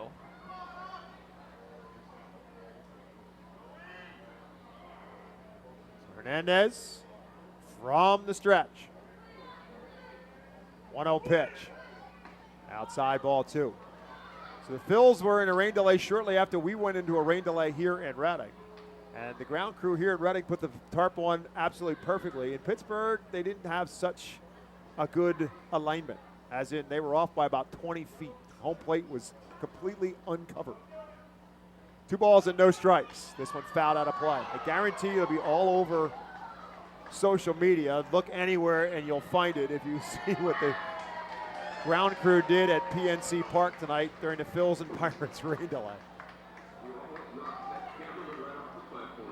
Something one of my favorite rain delay moments ever was when the Phillies were in Colorado in 07, and the Phillies came out of the dugout to help the Rockies grounds crew with the tarp. Chase Utley and crew helping out in the tarp crew. This one's way outside to Swazi, and now Hernandez has fallen behind Joe Swazi. 3 balls and a strike. It was cool because that was like one of those moments that really like brought that 07 team together as they kind of started to go on that run to eventually give them their first playoff appearance in division championship in 14 years at that time. 3 balls and 1 strike to Joe Swazi. 2 down here in the 8th. Over for a called strike. Swazi hoping to try to steal one there. Take ball 4, but he has to stay put at the plate. 3 balls and 2 strikes. So it will allow the runner at first, Augustin Ruiz, to get off on the pitch. Rowdy Jordan, the runner at third. Now time is called. Swazi again with a solo home run back in the second. Also walked and struck out in his 3 plate appearances to date. 3 balls and 2 strikes to him here with 2 outs.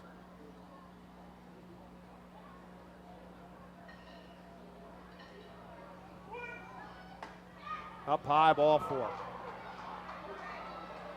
That'll be the 3rd walk surrendered by Hernandez with the intentional walk mixed in. Bases are now loaded and 2 outs for Matt O'Neill.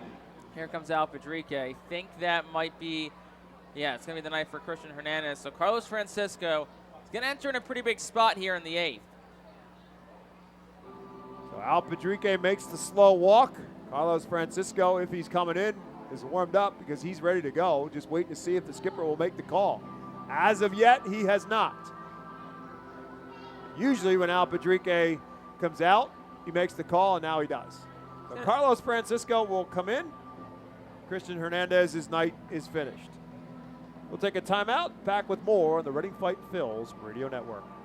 Nursing home neglect is a serious problem. If you or a loved one has suffered from bed sores obtained in a nursing home or a fall down in a nursing home resulting in a fracture, our friends at Swartz Culleton can help.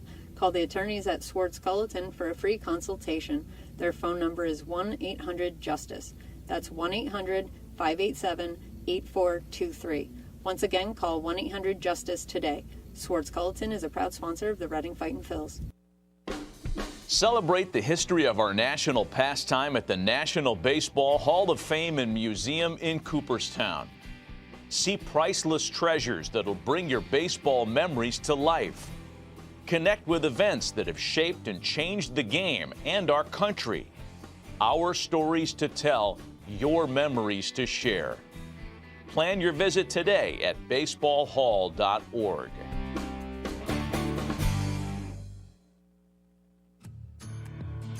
The Reading Fightin Phils birthday package is the best way to celebrate a birthday. Whether you're a youngster or an adult, there's no better birthday than a Fightin Phils birthday. The Fightin Fan birthday package is customizable for fans of any age and starts at just $130. Base packages include 10 general admission tickets to a Fightin's home game, an autographed baseball, and a VIP reserved parking spot. Fans can also add a wide variety of experiences and options to make sure your favorite Fightin's fan's birthday is a grand slam. So the Alvernia University Golden Wolves Cola bullpen, as we said, going to break, is right-hander Carlos Francisco. And And he comes in to quite the predicament. Bases loaded, 2 outs in a 1-run game in favor of the Binghamton Rumble Ponies. Matt O'Neill is the batter for Binghamton. O'Neill 0 for 2 on the night, walk and a couple of ground outs to shortstop. First pitch, swing and a miss. Really nice pitch to start off the at-bat here for Francisco. Another guy with true splits. Lefties 333, righties 133, and gets the righty O'Neill.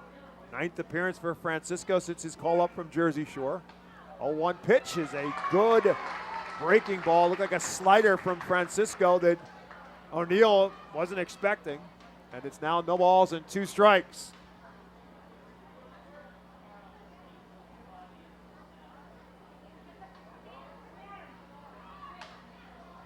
Hopper to Martinez at third. He'll make the play and step on the bag for the force out. And Carlos Francisco gets the job done. For Binghamton in the 8th.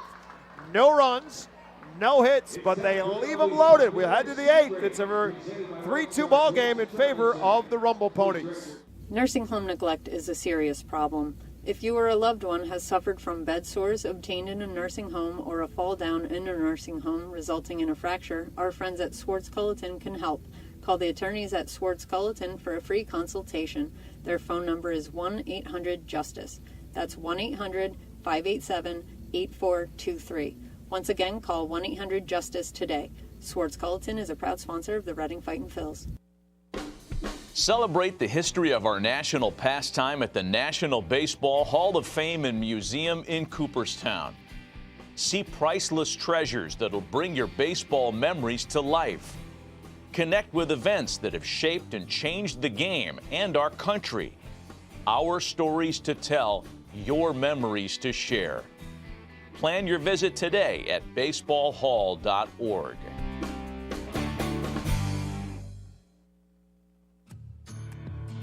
The Reading Fightin' Phil's birthday package is the best way to celebrate a birthday. Whether you're a youngster or an adult, there's no better birthday than a Fightin' Phil's birthday. The Fightin' Fan birthday package is customizable for fans of any age and starts at just $130. Base packages include 10 general admission tickets to a Fightin's home game, an autographed baseball, and a VIP reserved parking spot. Fans can also add a wide variety of experiences and options to make sure your favorite Fightin's fan's birthday is a grand slam. Tonight's attendance here at FirstEnergy Stadium, 6,759, presented to you by PSECU. Proud to be one of the largest credit unions in Pennsylvania. With that 6,759 attendance now for the season here at FirstEnergy Stadium, up and over 280,000 folks. With 2 more games left in this series. Tomorrow night at 6:45 against the Rumble Ponies. And then the series will wrap up on Sunday at 5:15. As the Phils bat here in the 8th, down by a run. Cam Cannon leads it off and swings at the first pitch, pops it up at home plate. Off for the mask is Matt O'Neill. He'll battle and make the catch in foul territory. Second consecutive at bat that Cam Cannon has fouled out to the catcher. Yeah, it was just a all-speed pitch that Cannon got out in front of and slided straight out. Here's Wilson. Good night tonight for him, a hit and a home run. Another chance here for him. Also, Madison Stokes stands on deck, so it looks like he'll pinch hit for Baron Ratcliffe as Al Padrique will start to play some matchups here late. So the left-handed Thomas throwing to the left-handed Ethan Wilson, misses low for a ball. As Jake said, the home run by Ethan Wilson, and it changed the complexion of this game around. It got the Phils offense ignited, got their first run. Pedro Martinez followed with a home run in the 7th. That's where we stand at 3-2. Breaking ball and a good one from Thomas that Ethan Wilson swings and misses. It's 1 ball and 1 strike now to the left-handed hitting Ethan Wilson. Grounded into a double play, single and home run in 3 plate appearances. Home run is 13th of the season. Another curveball that Wilson cannot catch up to, and now it's 1 ball and 2 strikes.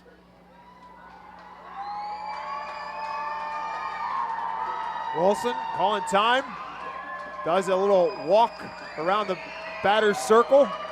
Reconnect his thoughts after looking bad on a couple of curveballs. Gets a fastball in the outside corner for a called strike 3. Yeah, close pitch. Maybe got to just the edge of the strike zone, but really, really close. So as Jake said, that'll bring up a pinch hitter. Matt Madison Stokes now will pinch hit for Barron Radcliffe. The lefty Matt on the mound, the right-handed hitting Madison Stokes will bat for the left-handed hitting Barron Radcliffe.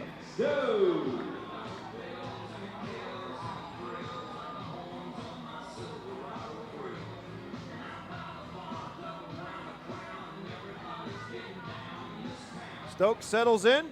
2 outs here in the 8th. Pitch has slipped out of Thomas's hands, way outside for a ball.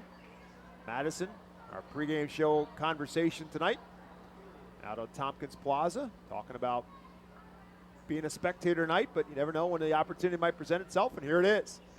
Fouls this one at the plate. It's 1 ball and 1 strike. Speed pitch there to Stokes that he was way out ahead of. We'll see if they go back to it or they try and challenge him here with a fastball.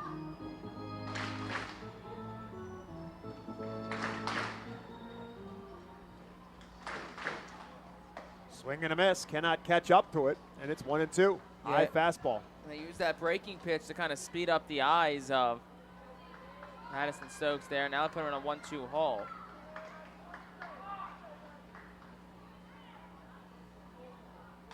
He fouls this one away, stays alive.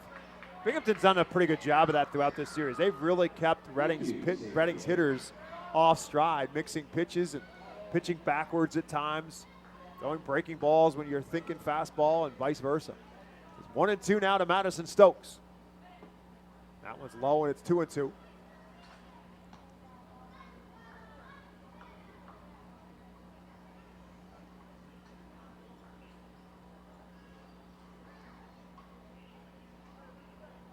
Stokes choked up a little bit on the bat with 2 strikes.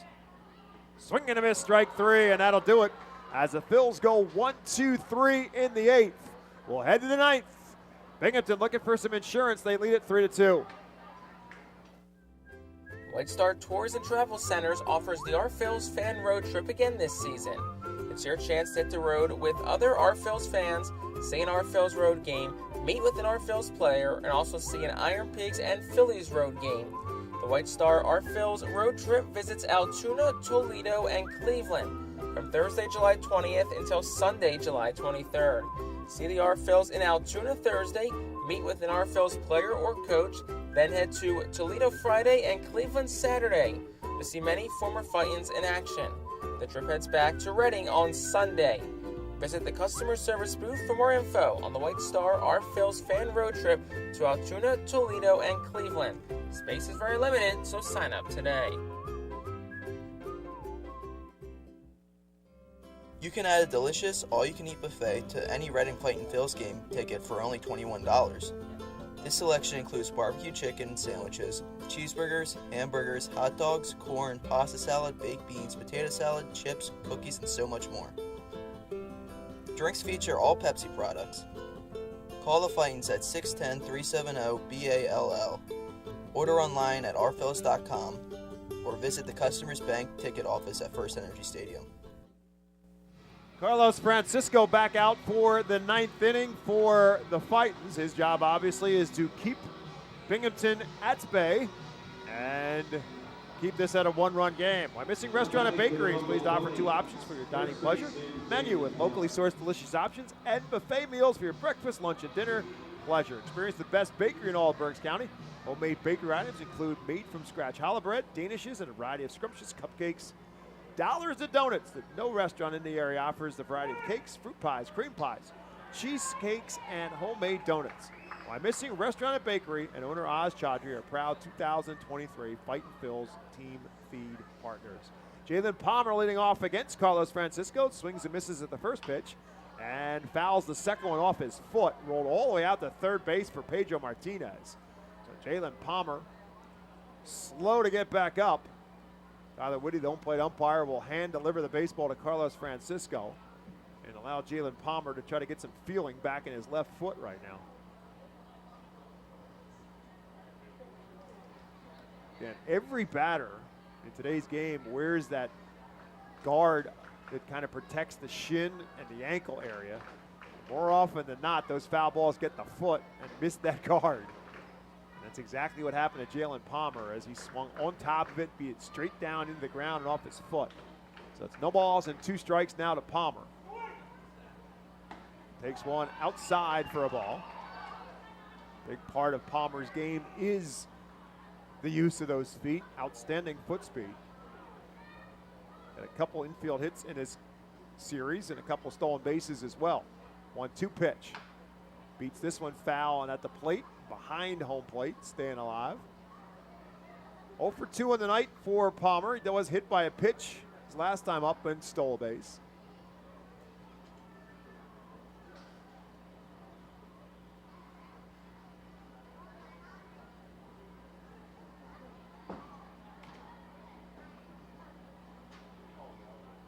Francisco comes with his 1-2 pitch. Up high, ball 2, up and in for Palmer. Ducking out of the way of it. Francisco, big dude. He's 6'4", he's 220 pounds. Just turned 24 years of age earlier the month of July, and he misses again, up and in, and now the count is full to Palmer.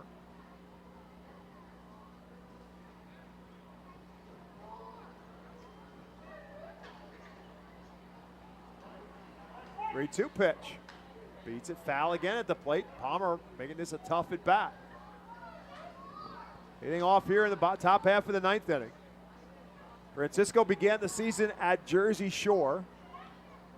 25 games, 2-0 with a 2.93 earned run average. Called up to Reading on June the 29th. 3-2 pitch. Fisted into right field and falling fast. Ethan Wilson will close and cut it off and make the catch. Ethan Wilson's got some good speed in the outfield and some good closing speed at that. Great first step in and tracks that one down perfectly. I have a question for Ethan Wilson one of these days. Whether he thinks he's better going back on a ball or going in on a ball, because he's really good at both. And we've seen him bang into the fence on a couple of different occasions over the course of this season, whether he's playing right field or left field. But he's really good at closing the gap. That'll bring up Cesar Barbesi. The 9-hole hitter is 0 for 3 on the night. The first pitch from Francisco to Barbesi is low for a ball. Barbesi struck out twice and grounded out to short in his 3 plate appearances. Phil's bullpen is quiet. 1 out here in the 9th. This one misses inside. It's 2-0. Top of the order and Wyatt Young in the on-deck circle for Binghamton. Phils will have 7, 8, and 9 due up in the bottom half of the 9th inning in a 3-2 game. This one grounded towards second. Oliver Dunn up with it. Take his time, make the throw in plenty of time for out number 2.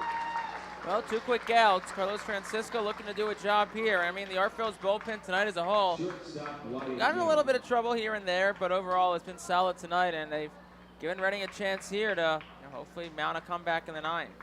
So here's Wyatt Young.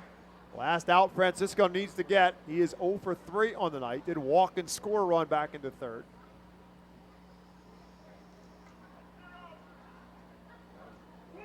First pitch to him. There for a called strike 1. Griff McGarry started for the Phils. He went 5 innings. Dominic Pipkin went an inning before the rain delay. Christian Hernandez then went an inning and 2/3. And Hernandez trying to get his 4th out since coming into the game. And he misses. He gets this one over for a called strike. So quickly ahead of Wyatt Young, no balls and 2 strikes. Swing and a miss, strike 3, and that will do it. As the Ponies go 1, 2, 3 in the 9th.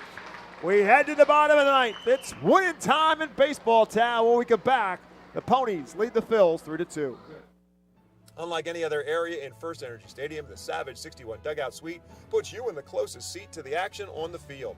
Located just a few feet from the diamond on the first base side with covered seating, abilities of motion accessible seating, and the most unique view around.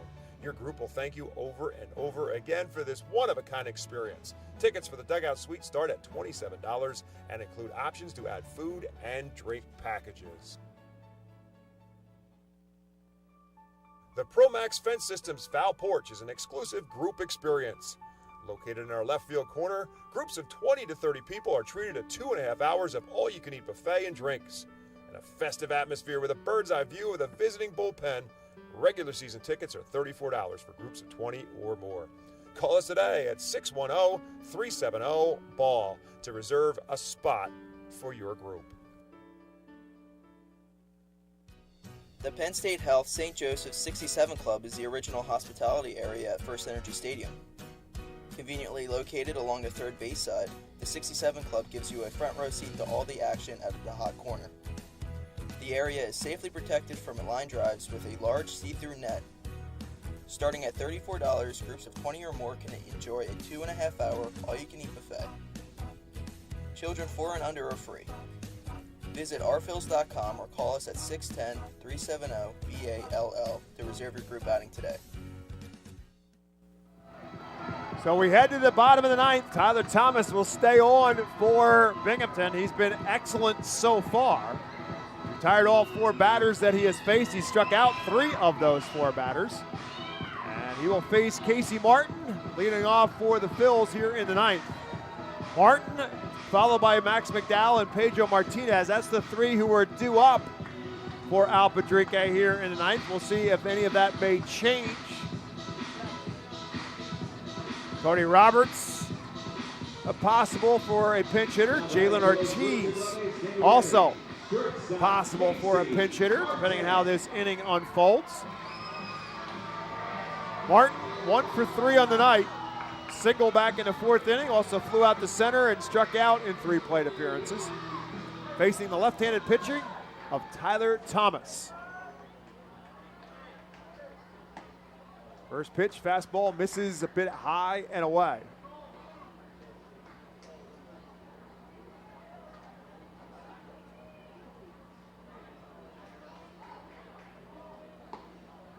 Comes back with a slider that misses low. So it's 2-0 now to Casey Martin.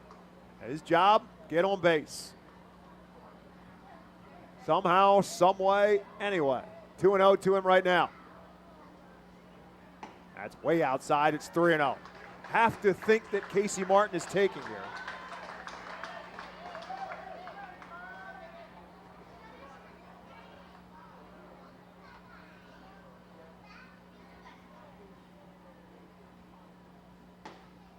He does take. He takes 1 for a strike. It's 3-1.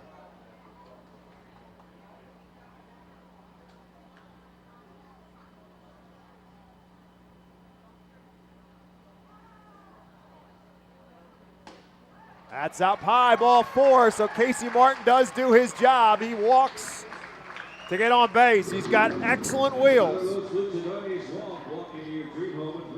First base runner that Thomas has surrendered since coming on with 2 outs in the 7th, and Max McDowell will bat. McDowell 0 for 3 on the night with a couple of strikeouts.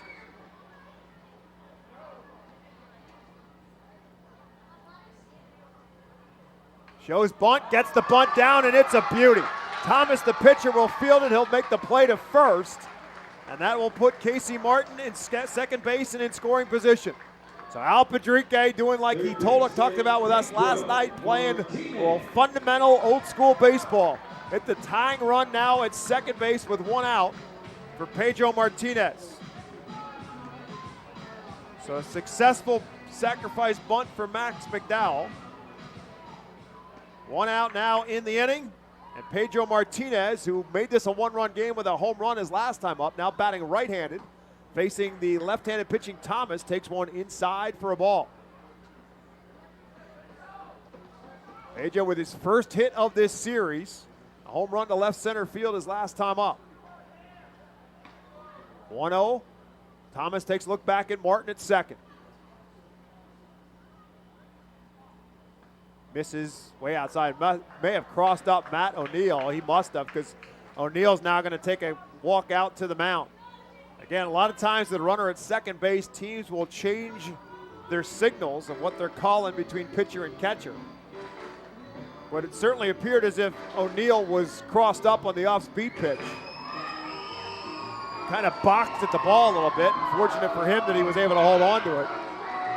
Phils would love to see the opportunity for Casey Martin to move up 90 feet. It's 2-0 now to Pedro Martinez. Top of the order, and Matthew Kroon in the on-deck circle.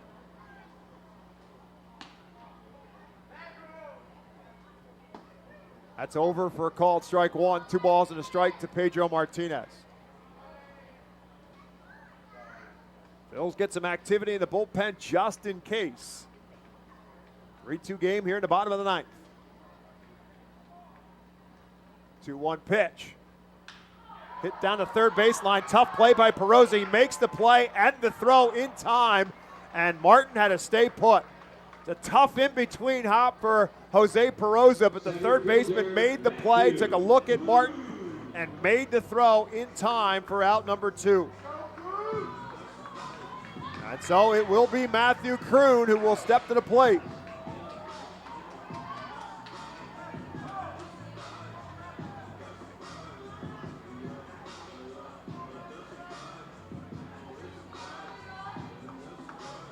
Kroon with 41 RBIs on the season and a couple hits on the night. The tying run at second base and 2 outs.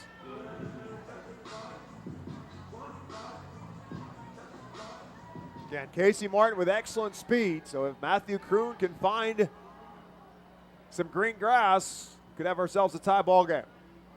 Thomas comes from the stretch. Curveball way outside, ball 1.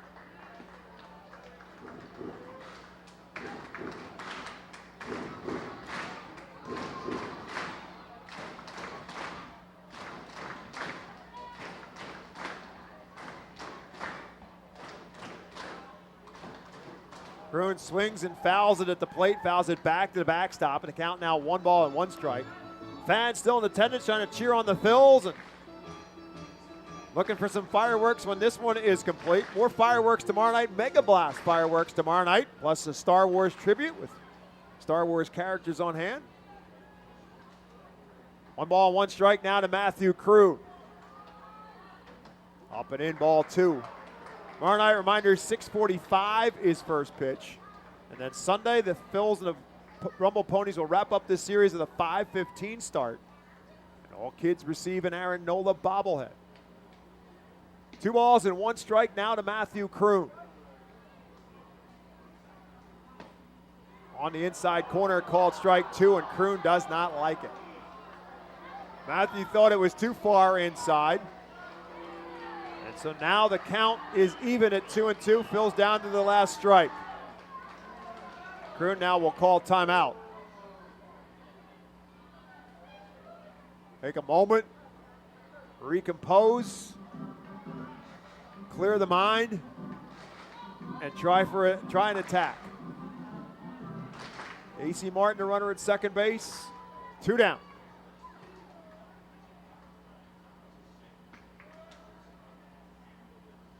Fouls it again, straight back. Good cut by Kroon.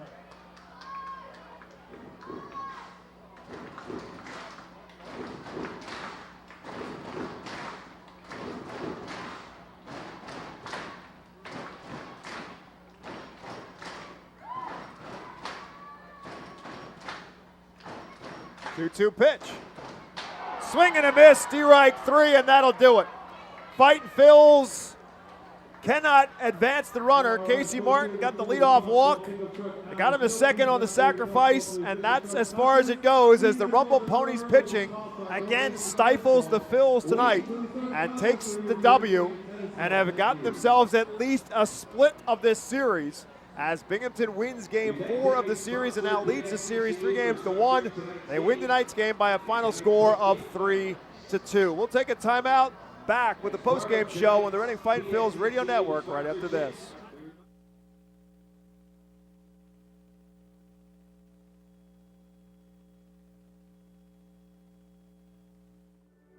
Side Auto Group Deck is a great spot for all fans of a summer picnic and great tailgate atmosphere. During your picnic, you may even catch a souvenir, as the area is situated directly in home-run territory, behind the left field wall. Regular season tickets are just $32 per person for groups of 20 or more, and children 4 and under are free. Visit our Phil's Thing you need, so you'll always remain more than a gator's length ahead. Visit your local Kia dealer today to find your next adventure in our ever-capable lineup of SUVs. Kia, movement that inspires. Call 800-333-4KIA for details. Always drive safely. Are you looking for a reliable food distributor to meet all your culinary needs? Look no further than our trusted team at Feaser's Food Distributors. For over 120 years, our products have been sourced from the best farms and suppliers, ensuring that you get the best ingredients for your restaurant or organization. From fresh produce to premium meats, Feaser's supplies everything but the appetite. Visit Feasers.com today to experience the difference in working with a top-tier, family-owned food distributor. Feaser's, your partner for success in the kitchen. Looking for a fast and hassle-free way to get your snacks and non-perishable groceries? Look no further than FeasersDirect.com. With just a few clicks, discover the convenience of having your culinary essentials ready for a pickup at our headquarters in Harrisburg.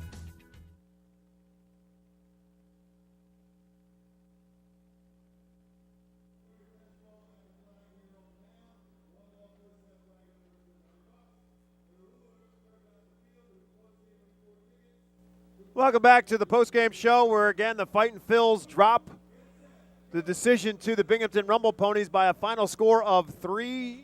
The amazing part of all of this is the Ponies end up with just one hit on the night. And that one hit was the first run of the ball game. In the second inning, Joe Swazi drove a Mick Abel fastball over the right center field fence for a home run, his third home run of the season, and a 1-0 Binghamton lead. The Ponies added to that lead in the third when against Griff McGarry, when McGarry ran into some control issues. With one out, he walked the leadoff man, Wyatt Young. He then hits Rowdy Jordan, the two-hole hitter, with a pitch. And then walked Jose Peroza to load the bases. Brandon McElwain, the cleanup hitter, then hit a fly ball to right field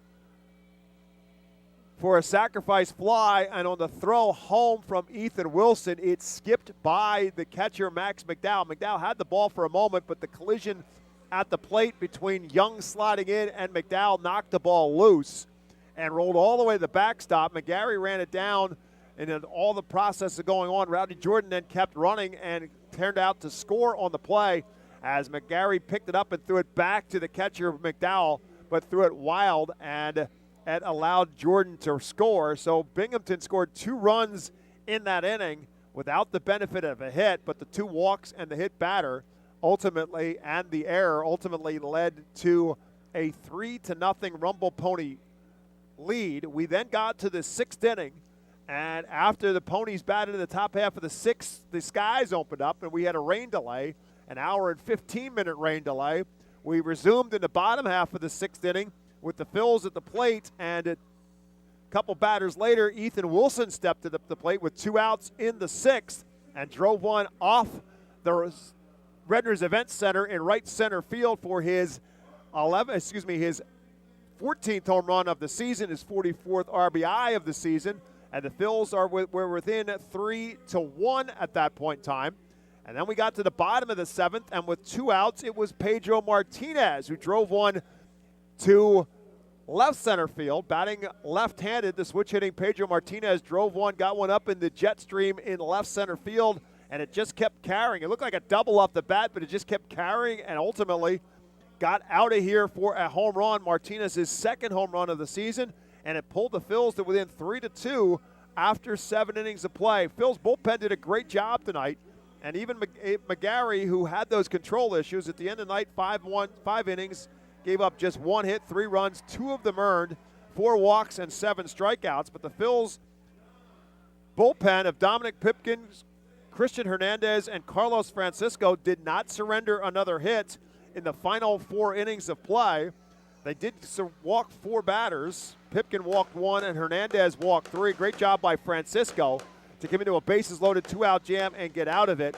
And he pitched 1 1/3 solid innings. But too many strikeouts on the part of the Phils. They struck out 13 times tonight as the pitching staff for the Rumble Ponies has just been a little bit too much for the Phils to figure out in this series.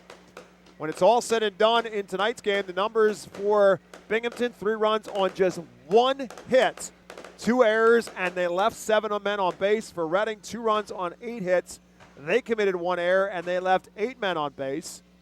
And it was the 2 starters who end up getting the decision. Luis Moreno pitched exceptionally well for Bingham tonight. The only thing that stopped him was Mother Nature. After the rain delay, they did not bring him back out for the 6th inning. But he pitched 5 innings, and he'll get the win tonight. He's now 7-4. Griff McGarry will end up taking the loss. He now is 1-1. Tyler Thomas, who was outstanding tonight out of the bullpen for Binghamton, will pick up the save for the Rumble Ponies. So again, with the win tonight, Binghamton now moves to 10-14 on the season, and the Fightin' Phils fall to 11-13 overall on the second half. A reminder that we're back in action tomorrow night. 6:45 is our Saturday night start time. And tomorrow night, Star Wars tribute, Star Wars characters.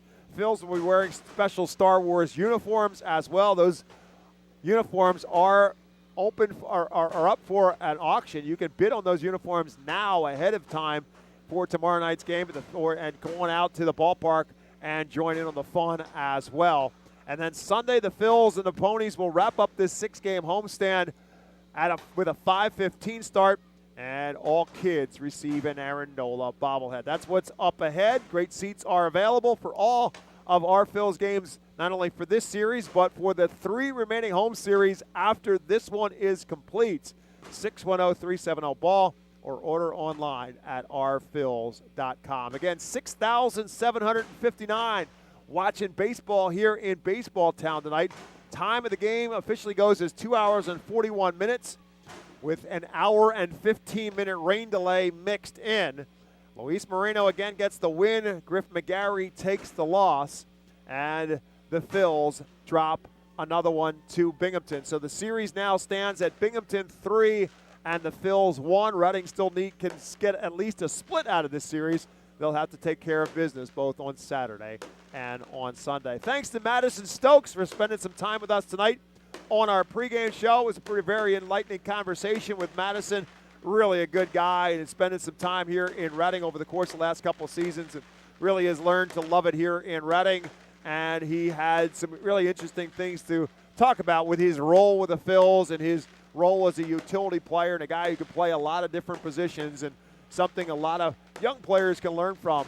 We'll have that interview up for you next week during the Phils Travel Week up on the social media pages for the Phils, both on Facebook and on Twitter. And thanks as well to the good guys at Star City Boxing, Alex Potensis and Coach Bates, who were on with us tonight as well earlier on in the game, and the great work they do teaching boxing to youngsters here in the city of Reading. For my colleague in the booth, Jake Starr, my name is Bob McCool. Don't forget Mega Blast fireworks tomorrow night as the fireworks are going off here at FirstEnergy Stadium. There'll be more fireworks tomorrow night. Mega Blast fireworks, biggest in stadium history tomorrow night after the ball game. Final score one more time: Binghamton 3, Reading 2. The Ponies are now 10-14. Reading, with the loss, drops to 11-13. Again, from my colleague Jake Starr, my name is Bob McCool. As always, thank you for listening to Reading Fightin' Phils Baseball or watching us on MILB TV. Hope you'll do the same tomorrow night. Better yet, we'd love to see you here at the ballpark. Thanks for listening, everyone. Have yourselves a great evening. We'll see you tomorrow night here in Baseball Town.